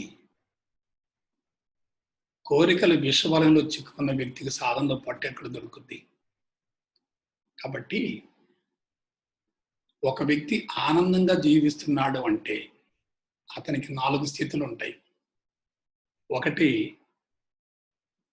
స్థిత ప్రజ్ఞత. స్థిత ప్రజ్ఞత. రెండవది నైష్కర్మ్య స్థితి. నైష్కర్మ్య స్థితి. నైష్కర్మ్య స్థితి. 3 ఆత్మస్థితి. 3 ఆత్మస్థితి. 4వది నిర్వికల్ప సమాధి. అతని గురించి ఒక మాట చెప్తాను. He is nothing but living dead body. He is nothing but living dead body. అన్నీ తెలిసినటువంటి అమాయకపు స్థితే ఆధ్యాత్మికత. స్థిత ప్రజ్ఞత అంటే బయట జరిగేటటువంటి విషయాల పట్ల ఎటువంటి ప్రతిచర్య లేకపోతే దాన్ని స్థిత ప్రజ్ఞత అంటారు. నైష్కర్మ్య స్థితి అంటే నేను ఏమీ చేయవలసినటువంటి అవసరం లేదు అనే స్థితికి చేరితే నైష్కర్మ్య స్థితి అంటారు. ఆత్మస్థితి అంటే ఆత్మను దాటి వెళ్ళగలిగితే అదే ఆత్మస్థితి. నిర్వికల్ప సమాధి అంటే వికల్పం లేనటువంటి శూన్యాన్నే నిర్వికల్ప సమాధి అంటారు. ఈ స్థితి ఎవరికి వస్తుంది? ఇప్పుడు చెప్తాను. ఈ స్థితి ఎవరికి వస్తుంది? ఒకసారి మీకు 4 చూపిస్తాను. ఒకటి సద్గురువు. సద్గురువు సద్గురువు సద్గురువు. ఇవాళ సద్గురువు లేరు లేరు లేరు. సత్యవంతంగా జీవిస్తూ అనుభవసారాన్ని నిస్వార్థంగా పంచేటటువంటి వ్యక్తినే సద్గురువు అంటారు. సత్యవంతంగా జీవిస్తూ అనుభవసారాన్ని నిస్వార్థంగా ప్రపంచానికి అందించేటటువంటి వ్యక్తిని సద్గురువు అంటారు. ఈ సద్గురువులు కొంతకాలం బోధించిన తర్వాత సంపూర్ణ మౌనానికి వెళ్ళిపోతారు. వాళ్ళే అవధూతలు. అవధూతలు అవధూతలు. అవధూత అంటే అవధులు లేనటువంటి అనంతమైన స్థితిని నిరంతరం అనుభవించే వాళ్ళే అవధూతలు అంటే. వాళ్ళు అడుగుపెట్టిన ప్రదేశం శక్తి స్థావరం అవుతుంది. వాళ్ళు ఎక్కడుంటే అక్కడ ఆనందం పొంగుతూ ఉంటుంది. వాళ్ళతో కలిసి కూర్చుంటేనే చాలు, సమస్యలు తొలగిపోతాయి, ప్రశ్నలకు సమాధానం వస్తుంది. వాళ్ళతో సహచర్యమే మనిషిలో మార్పు తీసుకొస్తుంది. అదే అవధూతల స్థితి. ఈ స్థితి నుండి పనిచేస్తే దాన్నే ఋషితత్వం అంటారు. మళ్ళా చెప్తాను. 1 సద్గురువు, సద్గురువు, సద్గురువు, సద్గురువు. 2 అవధూతలు. 3 ఋషులు. మీకు ఇప్పుడు మాట చెప్తున్నాను. ఈ ప్రపంచంలో భవిష్యత్తులో ఏదైనా మార్పు వస్తుందంటే, ఈ ప్రపంచంలో భవిష్యత్తులో ఏదైనా మార్పు రావాలంటే మనకు అవసరమైంది అవధూతలు, ఋషులు కావాలి. అవధూతలు అనేవాళ్ళు పిచ్చివాళ్ల మాదిరిగా ఉంటారు. ఎండకి ఎండుతుంటారు, వర్షంలో తడుస్తుంటారు, చలిలో వణుకుతుంటారు. కానీ వాళ్ళ ఆనందానికి ఎక్కడ లోపం ఉండదు. స్నానం చెయ్యరు, ఆహారం తీసుకోరు, మట్టిలో తిరుగుతుంటారు, బట్టలు కూడా వేసుకోరు, శారీరక స్పృహ ఉండదు. వాళ్ళ దగ్గరికి వెళ్ళి కూర్చుంటే మల్లెపూల వాసన వచ్చింది. నేను చూశాను. మీరు నాలంటను చూసుకొని ఏదో వీళ్ళలో ఉందనుకుంటున్నారు. కాదు. మాట్లాడటం అనేది ఒక రకంగా రజోగుణం. ప్రసంగాలు వినాలని పరితపించడం కూడా రజోగుణమే. మాటలు ఆగిపోతే అదే అవధూత స్థితి. అటువంటి మాటలు ఆగిపోయిన స్థితి నుండి ప్రపంచానికి లోక కళ్యాణం కోసం జీవించగలిగితే అదే ఋషితత్వం అంటే. ఇప్పుడు నేను ఒక సీక్రెట్ చెప్తాను. ఇప్పుడు మనమంతా గృహస్థులుగా ఉన్నాం. కుటుంబ పోషణ అవసరం, ఇంటికి కొన్ని వస్తువులు అవసరం, ఆర్థిక వనరులు అవసరం, అమ్మాయికి పెళ్లి కావాలి, అబ్బాయికి చదువు కావాలి. మరి ఇప్పుడు చెప్పిన సబ్జెక్ట్ మొత్తం జీవితానికి అన్వయించుకోవాలంటే సాధ్యమవుతుందా? కాదు. మరి దానికి తరుణోపాయం ఏంటి అది చెప్తాను నేను. జాగ్రత్తగానండి. ఏమీ చేయవలసినటువంటి అవసరం లేదు అనే స్థితి నుండి అన్నీ చెయ్యొచ్చు. ఎవరిని మార్చవలసినటువంటి అవసరం లేదు అనే స్థితి నుండి ఎవరినైనా మార్చవచ్చు. ఏమీ సాధించవలసింది లేదు అనే స్థితి నుండి ఏమైనా సాధించవచ్చు. ఏమీ తెలుసుకోవలసినటువంటి అవసరం లేదు అనే స్థితి నుండి అన్నీ తెలుసుకోవచ్చు. ఇక్కడ పాయింట్ వినండి ఒకసారి. 0 స్టేట్ నుండి మనం వర్క్ చేసుకోవాలి. ఇప్పుడు నేను ప్రసంగం చెప్తున్నాను. నేను గనక అహంకారంలో ఉండి ప్రసంగం చేస్తూ ఉంటే తప్పనిసరిగా మీ నుండి ఆశిస్తాను. ఏం ఆశిస్తా? ఎక్కువ మంది నన్ను అభిమానించాలనో, లైకులు ఎక్కువ కావాలనో, రేటింగ్ ఎక్కువ ఉండాలనో, ప్రపంచవ్యాప్తంగా నా పేరు మోగాలనో, మా సంస్థ బాగా డెవలప్ కావాలనో, మిగతా సంస్థలు బలహీనపడాలనో ఒక ఫ్రేమ్లో కూర్చున్నా నేను. ఇది అహంకారం అంటే. కాబట్టి మరలా వినండి. నువ్వు ఉద్యోగంలో ఉండు, వ్యాపారంలో ఉండు, పారిశ్రామికవేత్తగా ఉండు, ఒక గృహిణిగా ఉండు, ఒక జిల్లా ఎస్పీగా ఉండు, కలెక్టర్గా ఉండు, ఒక విద్యార్థిగా ఉండు, ఏ ప్రొఫెషన్లోనైనా ఉండు. కానీ స్థితి మార్చుకోచాలి. 0 స్టేట్ నుండి వర్క్ చేసుకోచాలి. దాన్ని ఏమంటారంటే నిష్కామ కర్మాచరణ అంటారు. నిష్కామ కర్మాచరణ. దీని యొక్క ఫలితం చెప్తాను. కర్మలు చేయకుండా కర్మలు కరిగిపోయే అవకాశం లేదు. ముళ్ళును ముళ్ళుతో తీయాలి, వజ్రాన్ని వజ్రంతో పొయ్యాలి, కర్మను కర్మతో కరిగించుకోవాలి. కర్మలు చేయకుండా స్తబ్దతగా కూర్చుంటే ఏమవుద్దంటే సోమరతనం బద్ధకం ఆవహిస్తుంది. Very dangerous. అందుకని మనం కర్మలు చేయాలి. కానీ ఎటువంటి కర్మలు? నిష్కామ కర్మలు చేయాలి. దీనికి ఒక ఎగ్జాంపుల్ ఇస్తాను. ట్యాంకులో నీళ్లు కారిపోవాలి. ఉన్న ట్యాంకులో నీళ్లు మొత్తం, మురికి నీళ్ళు మొత్తం కారిపోవాలి. క్రొత్తగా నీళ్లు పడకూడదు, ఇక మురికి నీళ్లు పడకూడదు. ఫలితాన్ని ఆశించి గనక నువ్వు ప్రపంచంలోకి వెళితే ఒకవైపు ట్యాంకులో ఉన్న మురికి నీరు తొలగిపోతూ ఉన్నప్పటికీ మళ్ళా క్రొత్త మురికి నీరు జారుతూ ఉంటుంది.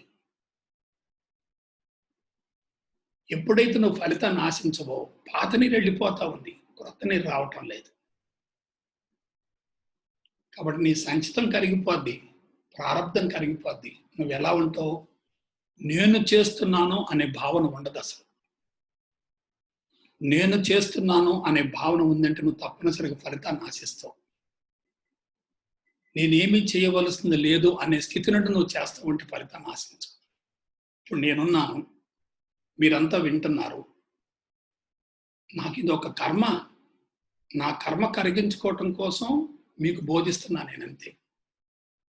నేను బోధించేది మీకు ఎంత ఉపయోగపడుతుందో నాకు తెలియదుగా, నాకు ఉపయోగపడుతుంది కదా. Teaching is nothing but learning. Giving spirituality is nothing but getting spirituality. నాకు వయసు పెరుగుతుంది, ఎనర్జీ లెవెల్స్ పెరుగుతుంది. కారణం ఏంటి? నేను ప్రపంచానికి ఆధ్యాత్మికతను ఇస్తున్నాను, కానీ ఎట్లా ఇస్తున్నాను?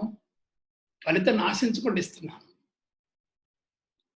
పోనీ ఫలితాన్ని ఆశించావు, ఆశించినటువంటి ఫలితం వచ్చిందనుకోండి, నీకు తృప్తి ఉంటుంది. రాకపోతే ఏముంటుంది? అసంతృప్తి ఉంటుంది. కాబట్టి జాగ్రత్తగా విశ్లేషించుకోండి. జీరో స్టేట్ నుంచి మనం ఏ పని చేసినప్పటికీ కర్మఫలం అంటే ప్రసక్తి లేదు. నెక్స్ట్, ఇటువంటి ఆధ్యాత్మిక మార్గంలో పరిణతి చెందటానికి మార్గం ఏందో చూద్దాం ఒకసారి. కొంచెం సూక్ష్మంగా విశ్లేషించుకోండి. జాగ్రత్తగా మీరు అధ్యయనం చేయండి. భగవంతుడిని శరణాగతి పొంది భగవంతుడి యొక్క స్థితిని ఆలంబనగా చేసుకుని పైకి వెళితే అది ఒక విధానం. అంటే ద్వైతం అనుకోండి, విశిష్ట అద్వైతం అనుకోండి. ఎదురుగా ఒక గురువుని పెట్టుకోనో, బాబాను పెట్టుకోనో, స్వామీజీని పెట్టుకోనో, ఇష్ట దైవాన్ని పెట్టుకోనో ఆరాధించుకుంటూ శరణగతిలో ఉండి పైకి పోతూ ఉంటే అదేమిటంటే ఒక మార్గం. రెండవది, అసలు నేనే భగవంతుడిని, ఐఎమ్ ద గాడ్. ఇది రెండవ మార్గం. మొదటి మార్గం కొంత అవసరమే, రెండవ మార్గం కొంత అవసరమే. నేనేమంటున్నానంటే రెండు మార్గాలు కలిపి చూసుకోండి. ద్వైతం కావాలి, విశిష్టాద్వైతం కావాలి, అద్వైతం కావాలి. అద్వైతంలో ఉండు, ద్వైతాన్ని విశిష్టాద్వైతాన్ని అనుభవిస్తూ ఉండు. దీనికి మనలో ఉన్నటువంటి ఒక్కడి తొలగిపోవాలి, మనలో ఉన్న ఒక్కడి తొలగిపోవాలి. చెప్పంటారా? అదే మాయ. మాయ, భ్రమ, భ్రాంతి, పిచ్చి, వెర్రి, వ్యామోహం. మాయ, భ్రమ, భ్రాంతి, పిచ్చి, వెర్రి, వ్యామోహం. ఏదైతే నీది కాదో దానికోసం వెంపర్లాడుతున్నావు. ఏదైతే నీకు అవసరమో, నీ జీవిత పరమార్థం నెరవేర్చుకోవడానికి ఉపయోగపడుతుందో దాన్ని అసలు మర్చిపోయావు. ప్రస్తుతం మనిషి పరిస్థితి ఎలా ఉందంటే, ఒక వ్యక్తి బస్ స్టాండ్కి వెళ్దామని, వేరే పట్టణం వెళ్ళటం కోసం బస్ స్టాండ్కి వెళ్తున్నాడు. స్కూటర్ మీద వెళ్తున్నాడు. స్కూటర్ బస్ స్టాండ్లో పెట్టి వేరే పట్టణానికి వెళ్ళి మళ్ళీ తిరిగి వచ్చి స్కూటర్ తెచ్చుకొని ఇంటికి రావటం కోసం స్కూటర్ మీద వెళ్తున్నాడు.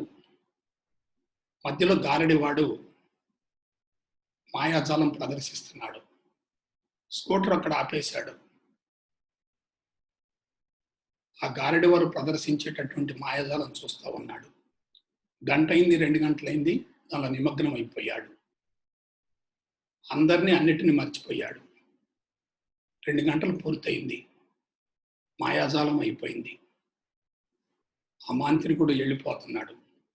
అప్పుడు స్కూటర్ ఎక్కి బస్ స్టాండ్కి పోదాం అనుకున్నాడు. పోయేసరికి బస్సు వెళ్ళిపోయింది. అంటే ఏమయ్యాడు ఇతను? ఆ మాయలో ఏమైపోయాడు? ఇరుక్కున్నాడు. కొంచెం ఆలోచించండి. చనిపోయిన తర్వాత మన వెంట వచ్చేది ఏమిటి? ఏమీ రాదు కదా. పుట్టపర్తి బాబా ఏం తీసుకెళ్ళాడు? జయలలిత ఏం తీసుకెళ్ళింది? అటల్ బిహారీ వాజ్పేయి ఏం తీసుకెళ్ళాడు? ఈ విషయం ఏం తీసుకెళ్తాడు?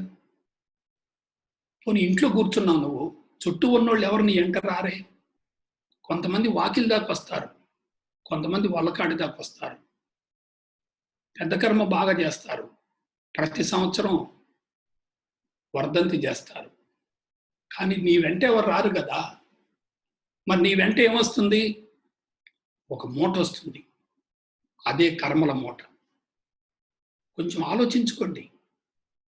ఈ కర్మల మూట ఎప్పుడైతే నీ లోపల ఉందో, ఆ కర్మల మూట కరిగించుకోవటం కోసం నువ్వు కర్మలు చేస్తూ, కర్మలు పెంచుకోవటం వల్ల, కర్మలు కరగనందు వల్ల జబ్బులు పాలై, ఆయుష్ తగ్గి, ఆరోగ్యం కృంగిపోయి, అశాంతి పెరిగి, అసంతృప్తి పెరిగి, జీవితాన్ని బలవంతంగా ముగించిన తర్వాత ఈ దేహం నుంచి ఒకడు బయటికి వెళ్తాడు.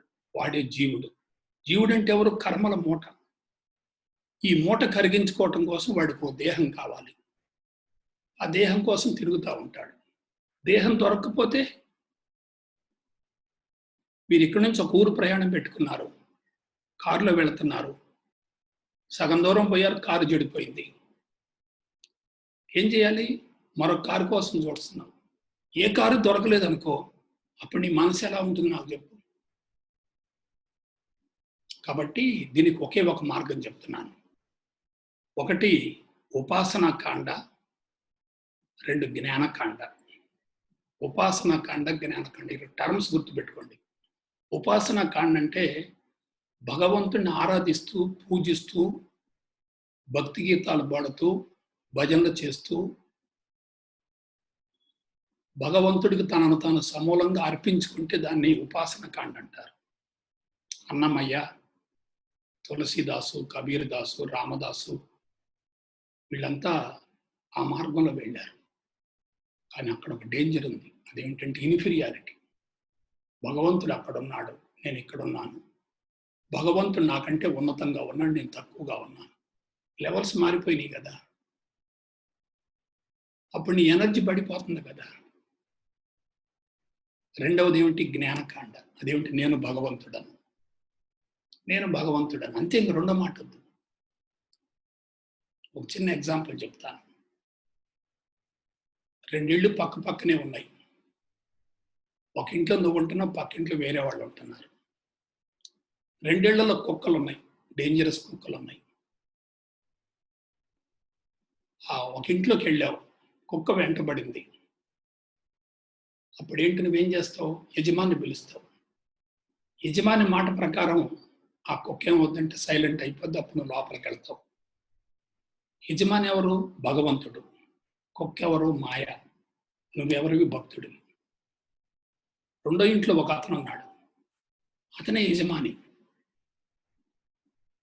అతను కుక్కను ఏం చేశాడు? కట్టేశాడు. కుక్కను లోపరుచుకున్నాడు. నేనేమంటున్నాను? రెండు మార్గాలు కలుపుకో, ఒకే దానిలో ఇరుక్కొని పోబాకు. This is technology. మనం 21st సెంచరీలో ఉన్నాం. కఠోరంగా సాధన చేసే అవకాశం లేదు, కఠోర నియమాలు పాటించే అవకాశం అంతకన్నా లేదు. మనం ఏం చేయాలి?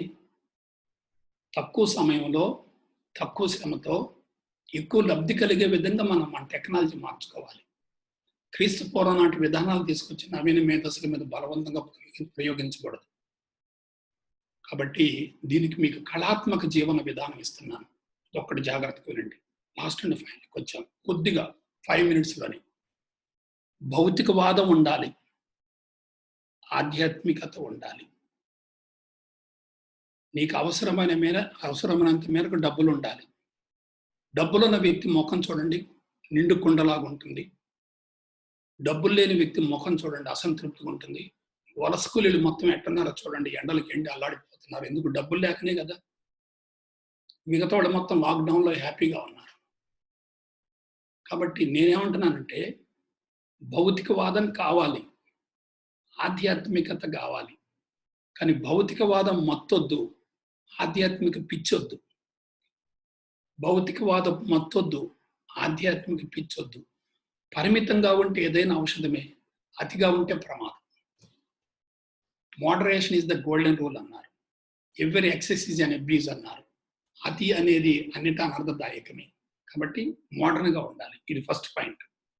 రెండో పాయింట్, లౌకిక జీవితాన్ని గురించి ఆలోచించుకోవాలి, జీవిత పరమార్థాన్ని గురించి ఆలోచించుకోవాలి. ఒక వ్యక్తిని చూడగానే గుడ్డిగా నమ్మొద్దు, తొందరపడి వ్యతిరేకించొద్దు. అతనిలో బయటికి ప్లస్ ఉంటుంది, లోపల మైనస్ ఉంటుంది. బయటికి మైనస్ ఉంటుంది, లోపల ప్లస్ ఉంటుంది. ప్లస్ ఎంత ఉంటుందో మైనస్ అంత ఉంటుంది. రెండు 50-50 ఉంటాయి. నువ్వేం చేస్తావు? ప్లస్లో మైనస్ చూడు, మైనస్లో ప్లస్ చూడు. ఇక మూడో పాయింట్ చెప్తున్నాను, ఇదే లాస్ట్ అండ్ ఫైనల్. ఒక్కసారి కళ్ళు మూసుకొని నీ జీవిత చరిత్ర మొత్తం తిరిగేసుకో. నీ జీవితం అనంతమైన పుస్తకం, సమాజం మొత్తం గ్రంథాలయం. నీ జీవితం అనంతమైన పుస్తకం, సమాజం గ్రంథాలయం. నీ జీవితం మొత్తం నువ్వు చదువుకున్నావంటే గ్రంథాలయానికి వెళ్ళవలసిన అవసరం లేదు. గ్రంథాలయంలో పుస్తకాల గురించి ఆలోచిస్తున్నావంటే నీ జీవిత పుస్తకం నువ్వు మర్చిపోతావు. If you know yourself, you can know others. If you don't know yourself, if you know others, that is highly impossible. మరొకసారి చెప్తున్నాను, మీ గురించి మీరు తెలుసుకోకుండా వేరే వాళ్ళ గురించి తెలుసుకునే ప్రయత్నం చేస్తే అది సాధ్యం కాదు. మీ గురించి మీరు తెలుసుకున్న మరుక్షణమే అందరి గురించి, అన్నిటి గురించి తెలిసిపోతుంది. పుట్టపర్తి బాబా గారు నాకు చెప్పింది అది. ఒకే ఒక మాట అన్నాడు, నేను భగవంతుణ్ణి, నీవు భగవంతుడివే, కానీ నేను భగవంతుడనో అనే విషయం నాకు తెలుసు, నీకు తెలియదు. నీకు తెలియని విషయం తెలియజేయడం కోసం వచ్చానన్నాడు ఆయన. ఇంకొక మాట వాడాడు, నా గురించి నీకు తెలుసుకోవాలని కనుక ఉంటే నన్ను మర్చిపో, నీ గురించి నువ్వు తెలుసుకో, నా గురించి మొత్తం అర్థమైద్ది అన్నాడు. దీనికి ఒకే ఒక మాట చెప్తున్నాను, గురువు యొక్క మార్గదర్శకత ఉండాలి, శాస్త్రీయ విధానం ఉండాలి, పరిపూర్ణ జ్ఞానం ఉండాలి, బ్రహ్మోపదేశం ఉండాలి, క్రమం తప్పని సాధన ఉండాలి. సో ప్రేమాత్మ స్వరూపులారా, జీవితం వేగంగా వెళుతుంది. వేగంగా పరిగెత్తే జీవితాలను మనం అందుకోలేకపోతున్నాం. కొంచెం తాపీగా ఆలోచించుకొని జీవిత పరమార్థం నెరవేర్చుకునే దిశగా ముందుకెళ్ళేటట్లయితే ముందు మిమ్మల్ని మీరు సంస్కరించుకుంటారు, తర్వాత కుటుంబాన్ని సంస్కరిస్తారు, సంస్కరించబడ్డ కుటుంబాన్ని సమాజానికి చూపిస్తారు. అప్పుడు సమాజం నిన్ను ఆహ్వానిస్తుంది, ఆదరిస్తుంది. అటువంటి దిశగా మీ జీవితాలను మలుచుకుంటారని చెప్పి మనస వాచ కర్మణ కోరుకుంటూ ఈరోజు మీతో కొద్దిసేపు గడిపేటటువంటి అవకాశం కల్పించినటువంటి విజయీభవ ట్రస్ట్ వారికి, ప్రత్యేకించి నా బిడ్డ రాజశేఖర్కు, అలాగే అవోపా వారికి, కార్యవర్గం మొత్తానికి, ప్రత్యేకించి నాగేశ్వరరావు గారికి, అందరికీ కూడా ఈ సందర్భంగా శుభాశీస్సులు అందిస్తూ సెలవు తీసుకుంటా. జై గురుదేవ్, జై గురుదేవ్, జై గురుదేవ్. జై గురుదేవ్. గురుజీ, ఒక క్వశ్చన్ ఉంది, ఒక ప్రశ్న. విశ్వనాథ్ గారు మాట్లాడండి సార్. చెప్పండి. విశ్వనాథ్ గారు మాట్లాడండి. జై గురుదేవ్ అండి. జై గురుదేవ్ నాన్న, చెప్పమ్మా. నరసరావుపేటలో SSYలో గురూజీ మీ ద్వారా మేము బ్యాచ్ చేశాము. 26 సంవత్సరాల తర్వాత మిమ్మల్ని చూడటం నా పూర్వజన్మ సుకృతం. చాలా సంతోషం. మీరు చెప్పింది మళ్ళీ 26 సంవత్సరాల దాకా తర్వాత రీఛార్జ్ అవుతుంది నాకు మైండ్ లో. చాలా సంతోషం గురూజీ. థ్యాంక్ యూ నాగేశ్వరరావు గారు, నాకు ఈ అవకాశం కల్పించినందుకు. Thank you sir. ఈ శుక్రవారం గురూజీ వస్తారు సార్. ఒక మాట చెప్పనా? చెప్పండి గురూజీ. చెప్పండి గురూజీ. మీరు పెంచిన మొక్కేరా ఇది? గుర్తు పెట్టుకున్నారు. Thank you sir. బిడ్డను పెంచారు. నన్ను నరసరావుపేట అంటే ఏందనుకున్నావు? చదువుకున్న గడ్డదే, నన్ను పెంచిన గడ్డ. రైస్ మిల్ ఓనర్స్ కానీ మొత్తం కూడా బిడ్డకు ప్రాణం పోసి పెంచారు. మనిషి ఎదగటం కాదు, ఎదగటానికి నీళ్లు పోసి ప్రాణం ఇచ్చినటువంటి వ్యక్తులను మర్చిపోకుండా ఉండటం ఆధ్యాత్మికత అంటే. మీ అందరికీ నేను రుణపడి ఉన్నాను. అందరికి కూడా హృదయపూర్వకంగా ఆశీస్సులు అందిస్తున్నాను. జై గురుదేవ్. చాలా సంతోషం గురుజీ. రవికిరణ్ గారు మాట్లాడండి. మీరు అన్మ్యూట్ చేసుకోండి రవికిరణ్ గారు. Yes please speak on. Ravikiran. జై గురుదేవ్ గురూజీ. జై గురుదేవ్ నాన్న. నా తరపున మీకు సాష్టాంగ నమస్కారాలు. వైజాగ్ లోనేమొచ్చి అక్కైపాలెంలోనేమొచ్చి దూరం ఉండండి. మీ కళ్ళు మాత్రమే కనిపిస్తుంది శివుని లాగా. దూరం ఉండి మాట్లాడండి. గురూజీ అక్కైపాలెంలోని వైజాగ్ లోని బాగా ఎంఎంఐ క్లాసెస్ చేసాము రఘు గురూజీ గారి ఆధ్వర్యంలోని. సో మళ్ళీ మీరు విశాఖపట్నం వచ్చి మళ్ళీ పునరుగా మళ్ళీ చేస్తారని మనస్ఫూర్తిగా కోరుకుంటున్నాను. ఓకే ఓకే, తప్పనిసరిగా ఈ మహాప్రస్థానం కొనసాగుతుంది, ఏం పర్లేదు. Okay Guruji. Okay Guruji, thank you. Okay, చాలా సంతోషం. ఈ రకంగా డైరెక్ట్ గా వచ్చి మనతో మాట్లాడుతూ ఉన్నారు కొంతమంది. హలో రాజశేఖర్ గారు, మీరు అంత లోపల నేను ఇది చదువుతాను, కామెంట్ చదువుతాను. సార్ రాజశేఖర్ గారు మీరు మాట్లాడారు సార్. సార్ గురూజీ గారు, ఎన్నో సంవత్సరాల క్రింద మేము ఈ కోర్సును నేర్చుకున్నాం. అయినప్పటికీ మళ్ళా మీరు చెప్పిన బ్రహ్మోపదేశం యొక్క తరగతిలో ఉన్న క్లాస్ లో ఉన్నటువంటి అంశాలన్నీ మళ్ళీ జ్ఞప్తికి వస్తున్నాయి. మీరు చెప్పినటువంటి అంశం చాలా సునిశ్చితంగా, మీరు హావభావాలు మిమ్మల్ని చూస్తుంటే మాకు చాలా ఆనందం కలుగుతుంది. అంతరంగంగా మీరు క్లీన్ చేసుకోవాలి అన్న అంశము ఎంత అద్భుతమైన విషయం అంటే, మనం ఎదుటి వారిలో భగవంతుని చూసుకోవాలి అని అద్వైతము విశిష్టాద్వైతం అన్ని అంశాలని మీరు పాటించమని చెప్తున్నారు.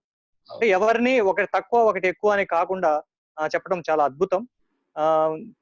ప్రతి కోణంలో కూడా మీరు చెప్పిన అంశాలన్నీ అర్థమైనట్టే ఉన్నాయి, కానీ ఒక్కసారి వింటే అర్థం పూర్తిగా కాదని మేము కనీసం ఒక 20-30 సార్లు వింటే కానీ దీని యొక్క సారాంశం మాకు అర్థం కాదేమో అనిపిస్తుంది. కాబట్టి మీరు మా స్టూడియోకి అంటే మా వేదికకు రావడం, మాకు అనుసంధానం చేయడానికి కేవీ గారు, ముఖ్యంగా మనకి కేవీ గారు మనకి ప్రత్యేకంగా మీకు మార్గదర్శకంగా సంధానకర్తగా ఉన్నారు.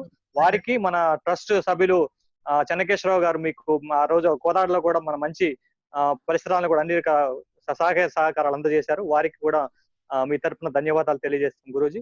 మీరు క్లీన్ చేయించుకోవాలి అనేది చాలా అద్భుతంగా అనిపించింది గురూజీ. ఓకే, కేకేఆర్ మ్యాథ్స్ అడగండి సార్. క్వశ్చన్ మీ యొక్క మైక్ అన్మ్యూట్ చేసి అడగండి. KKR maths. వాళ్ళు మాట్లాడలేదు, అర్థం కావట్లేదు ఆయనకి రాజారాం. ఓకే, అందరు కూడా ఒకసారి జై గురుదేవ్ అని చెప్పండి. మీ అందరి మైకులు అన్మ్యూట్ చేస్తున్నాను, ఒకసారి గట్టిగా జై గురుదేవ్ అని చెప్తున్నాను. అందరు మైకులు జై గురుదేవ్.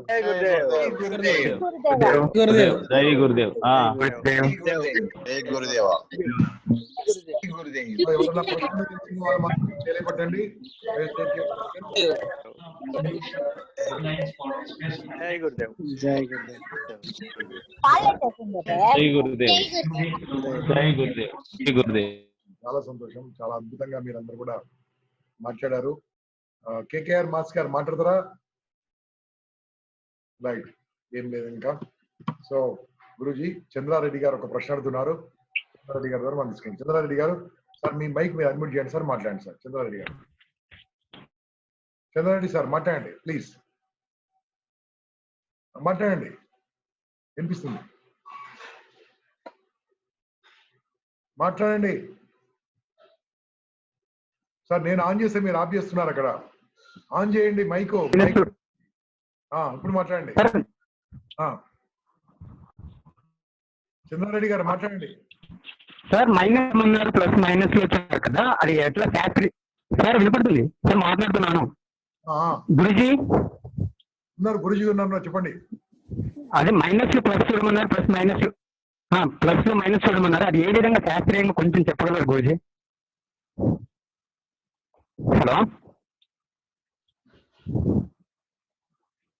Hello sir. మీరు వాయిస్ సరిగా లేదండి, మీ వాయిస్ సరిగా లేదు, నేనేం చేయలేను దానికి. గురూజీ గారు మాట్లాడతారు. ఓకే గురూజీ గారు.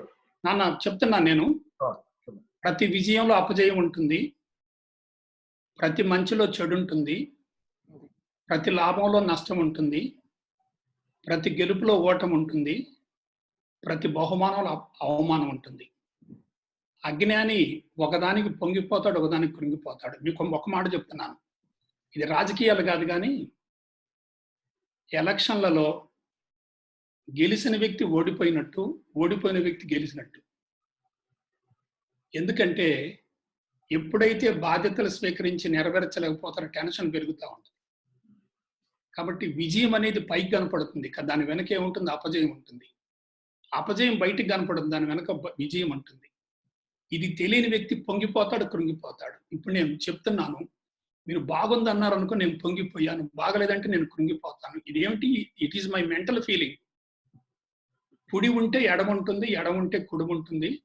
2 కళ్ళు ఉన్నాయి, 2 ముక్కు రంధ్రాలు ఉన్నాయి, 2 ఊపిరితిత్తులు ఉన్నాయి, 2 మూత్రపిండాలు ఉన్నాయి. 2 2 2 2. పుట్టుకుంది, మరణం ఉంది. పుట్టుక రోజే మరణం కూడా ఆల్రెడీ డిసైడ్ అయిపోతుంది.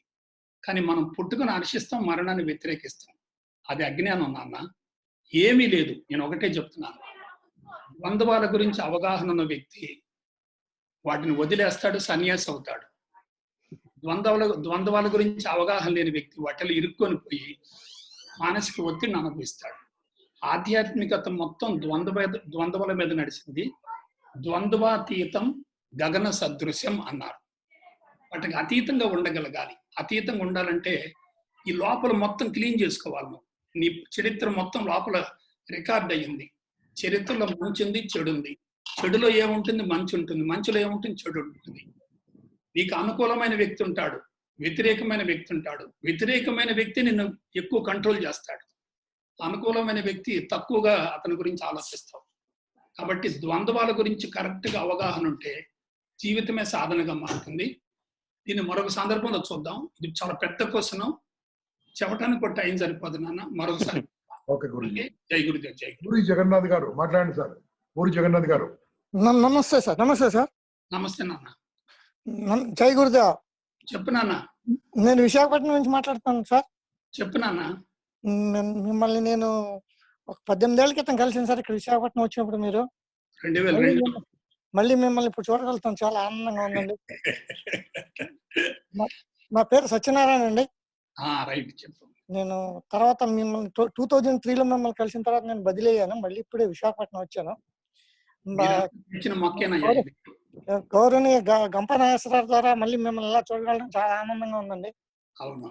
సార్ పూరి జగన్నాథ్ అని పేరు పెట్టుకున్నారేంటండి? నా కుమారుడు సార్, నా కుమారుడు sir Puri Jagannath. Okay okay okay మాట్లాడండి, గురుజీతో మాట్లాడండి. సార్ గురుగారు చెప్పండి. మీ దేవాళ్ళ బాగున్నా సార్.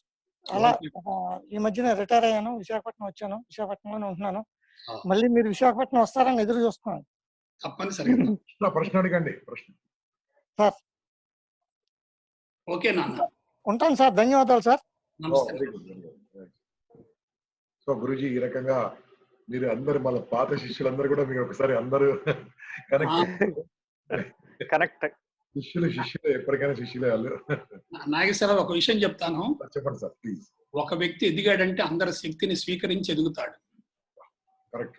దాన్నే కేంద్రీకరణం అంటారు. కేంద్రీకరణం. ఎక్సలెంట్. వాళ్ళంతా నాకు ఎంత సేవ చేశారో నాకు తెలుసు. ఎందుకంటే రైతు బిడ్డగా ఉండి పేద కుటుంబంలో పుట్టి జబ్బులతో పుట్టి లెక్చరర్ అయ్యి తర్వాత ఈ సంస్థను స్థాపిస్తే నాకేం అర్హత ఉందని స్థాపిస్తాను నేను. కానీ ఎక్కడ కోదాడ, ఎక్కడ నల్లగొండ, ఎక్కడ సూర్యాపేట, అసలు నన్ను ఎంతమంది శక్తిని ఇచ్చారో వాళ్ళందరూ పాదాలు కడిగి ఆ నీళ్లు నెత్తిని పోసుకున్నా సరే వాళ్ళ రుణం తీరదు. అలాగే అనుసంధానం చేస్తున్నారు. ఎందుకంటే ఇగో ఉండకూడదు. ఇగో ఉంటే గురువు కాదు అసలు. కారణం ఏంటంటే గురువును పోషిస్తున్నాడు ఇవాళ. బచ్చు శ్రీనివాస్ గారు. బచ్చు శ్రీనివాస్ సార్. బచ్చు శ్రీనివాస్ గారు మాట్లాడండి అమ్మా. Hello hello. నమస్తే సార్. నమస్తే నాన్న.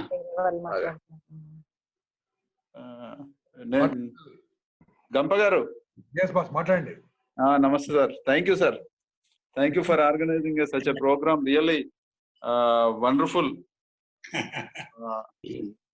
స్వామి గారు నిజంగా inter relationships with inner things and external things and relationship with the things we are facing around us and thoughts in the mind everything మంచి రిలేషన్షిప్ ఇచ్చుకుంటూ బాగా చెప్పారు. చాలా క్లారిటీ ఉంది. Really admiring about your words and all. Thank you very much for giving such time to AVOPA Hyderabad. ఒక విషయం చెప్పనా? చెప్పండి సార్. నేను చెప్పింది మొత్తం మాయే, మొత్తం మాయ. ఎందుకంటే జ్ఞానం మాయ, గురువు మాయ, భగవంతుడు పెద్ద మాయ. ఆ చిన్న మాయను అర్థం చేసుకోలేకుండా అది పాయింట్. మాయను తెలుసుకుని అర్థం చేసుకున్న వ్యక్తి జీవన ముక్తులు అవుతారు. శ్రీనివాస్ గారు ఎంత గొప్ప వ్యక్తి అంటే, గురూజీ మా ఇంపాక్ట్ ఫౌండేషన్ కు ₹1 ఖర్చు లేకుండా ATG తన ఖర్చుతో తను తిరుగుతూ ఇప్పించారు గురూజీ శ్రీనివాస్ గారు. ఇంపాక్ట్ ఫౌండేషన్ ఇలా నడుస్తుందంటే కొంతమంది డొనేషన్లు, అది ఓన్లీ శ్రీనివాస్ గారు మరి ₹1 ఖర్చు లేకుండా ఇచ్చారు. అలాంటి గొప్ప మీ అభిమానం sir.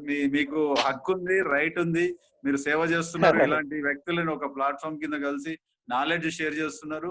That it self really అథారిటీని కూడా అదే ఇంప్రెస్ చేసింది. గంప గారి ఇంపాక్ట్ ప్రోగ్రామ్ అనేసరికి అక్కడ కమిషనర్ శ్రీనివాస్ గారు ఎవరైతే ఉన్నారో గంప గారి పేరు చెప్పగానే గురూజీ మాట్లాడుతుండ్రు. శ్రీనివాస్ ఒక మాట చెప్తాను సార్. చెప్పండి సార్. 2021 తర్వాత 2021 తర్వాత నా విశ్వరూపం చూస్తారు మీరు. మేము వెయిట్ చేస్తున్నాం.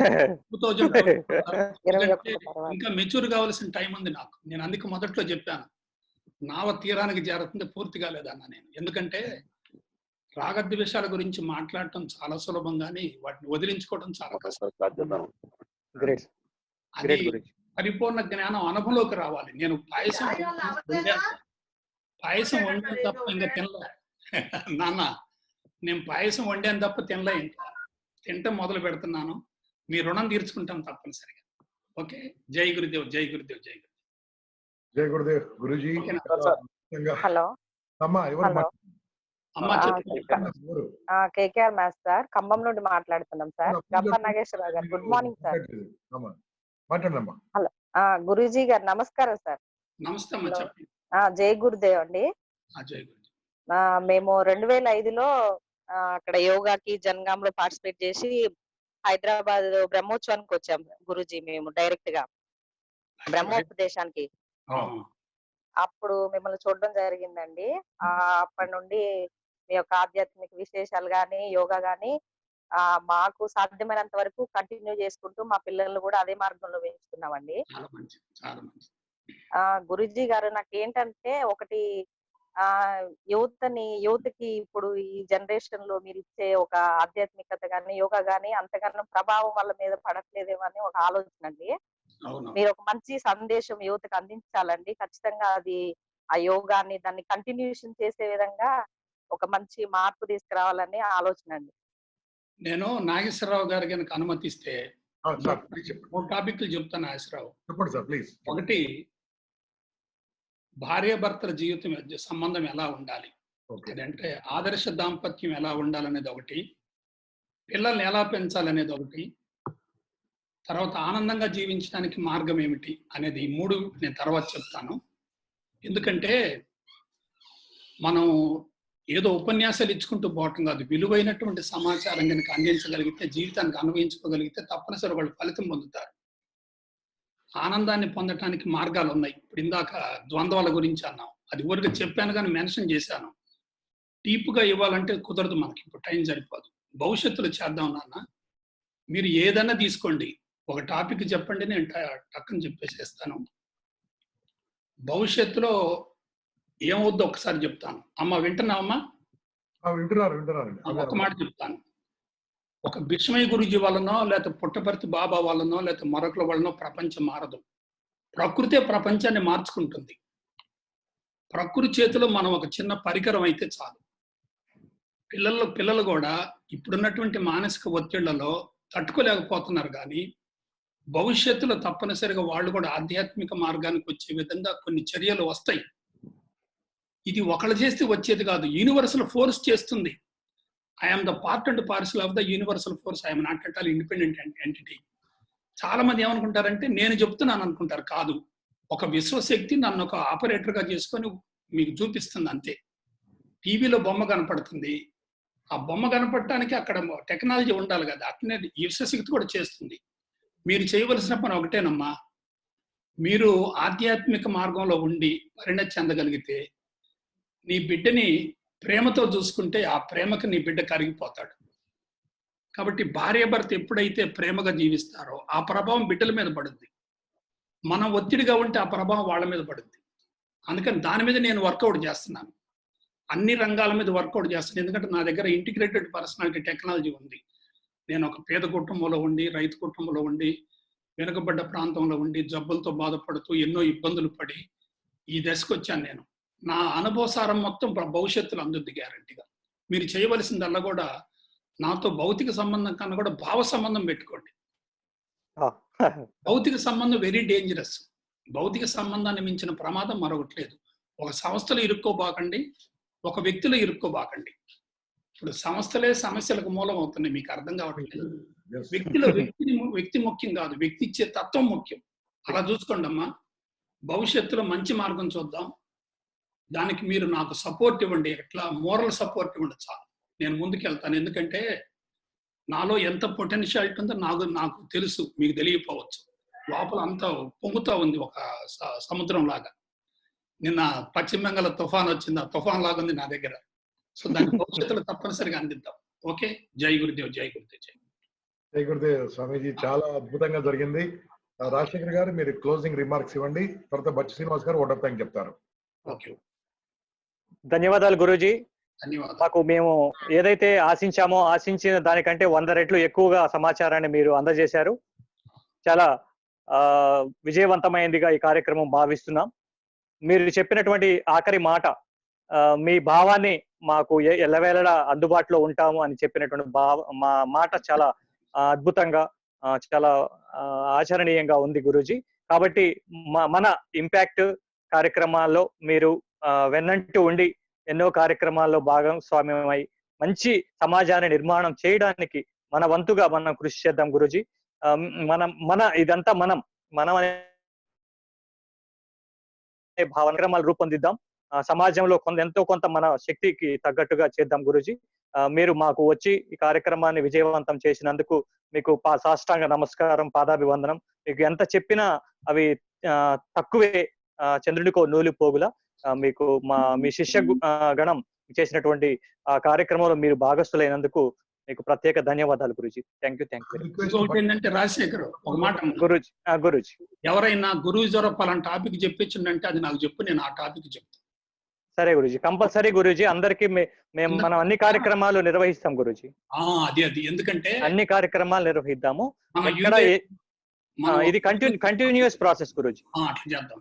ఇది కంటిన్యూస్ ప్రాసెస్. ఏదో ఒక రోజు మీకు వీలున్న టైంలో పెట్టి ఖచ్చితంగా యూట్యూబ్ ద్వారా, ఫేస్బుక్ ద్వారా, అన్ని రకాల ద్వారా ఎవరైనా సరే మనకి ఏం లేదు, మన భావాన్ని కంపల్సరీ చేద్దాం గురూజీ. మీరు మాట్లాడిన లాస్ట్ 3 శుక్రవారాలు చెప్పిన అన్ని కూడా యూట్యూబ్ లో పెట్టడానికి మీరు అనుమతి ఇస్తా అంటే పెడతాం గురూజీ. పెట్టుకోండి అయ్యా, పెట్టుకోండి సార్ చెప్తే. ఎందుకంటే knowledge is Nether created Nar destroyed. ఈ విశ్వంలో ఎప్పుడు నాలెడ్జ్ ఉంది.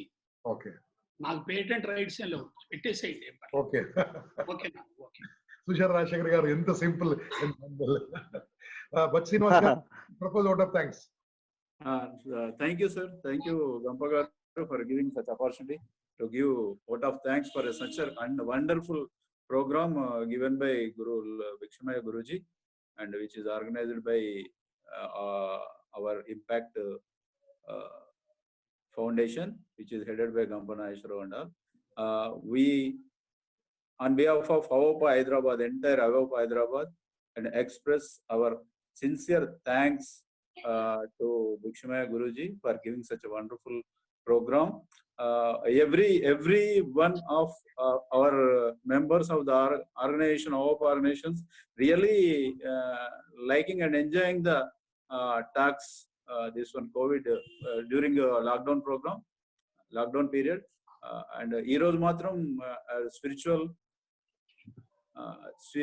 and enjoyment.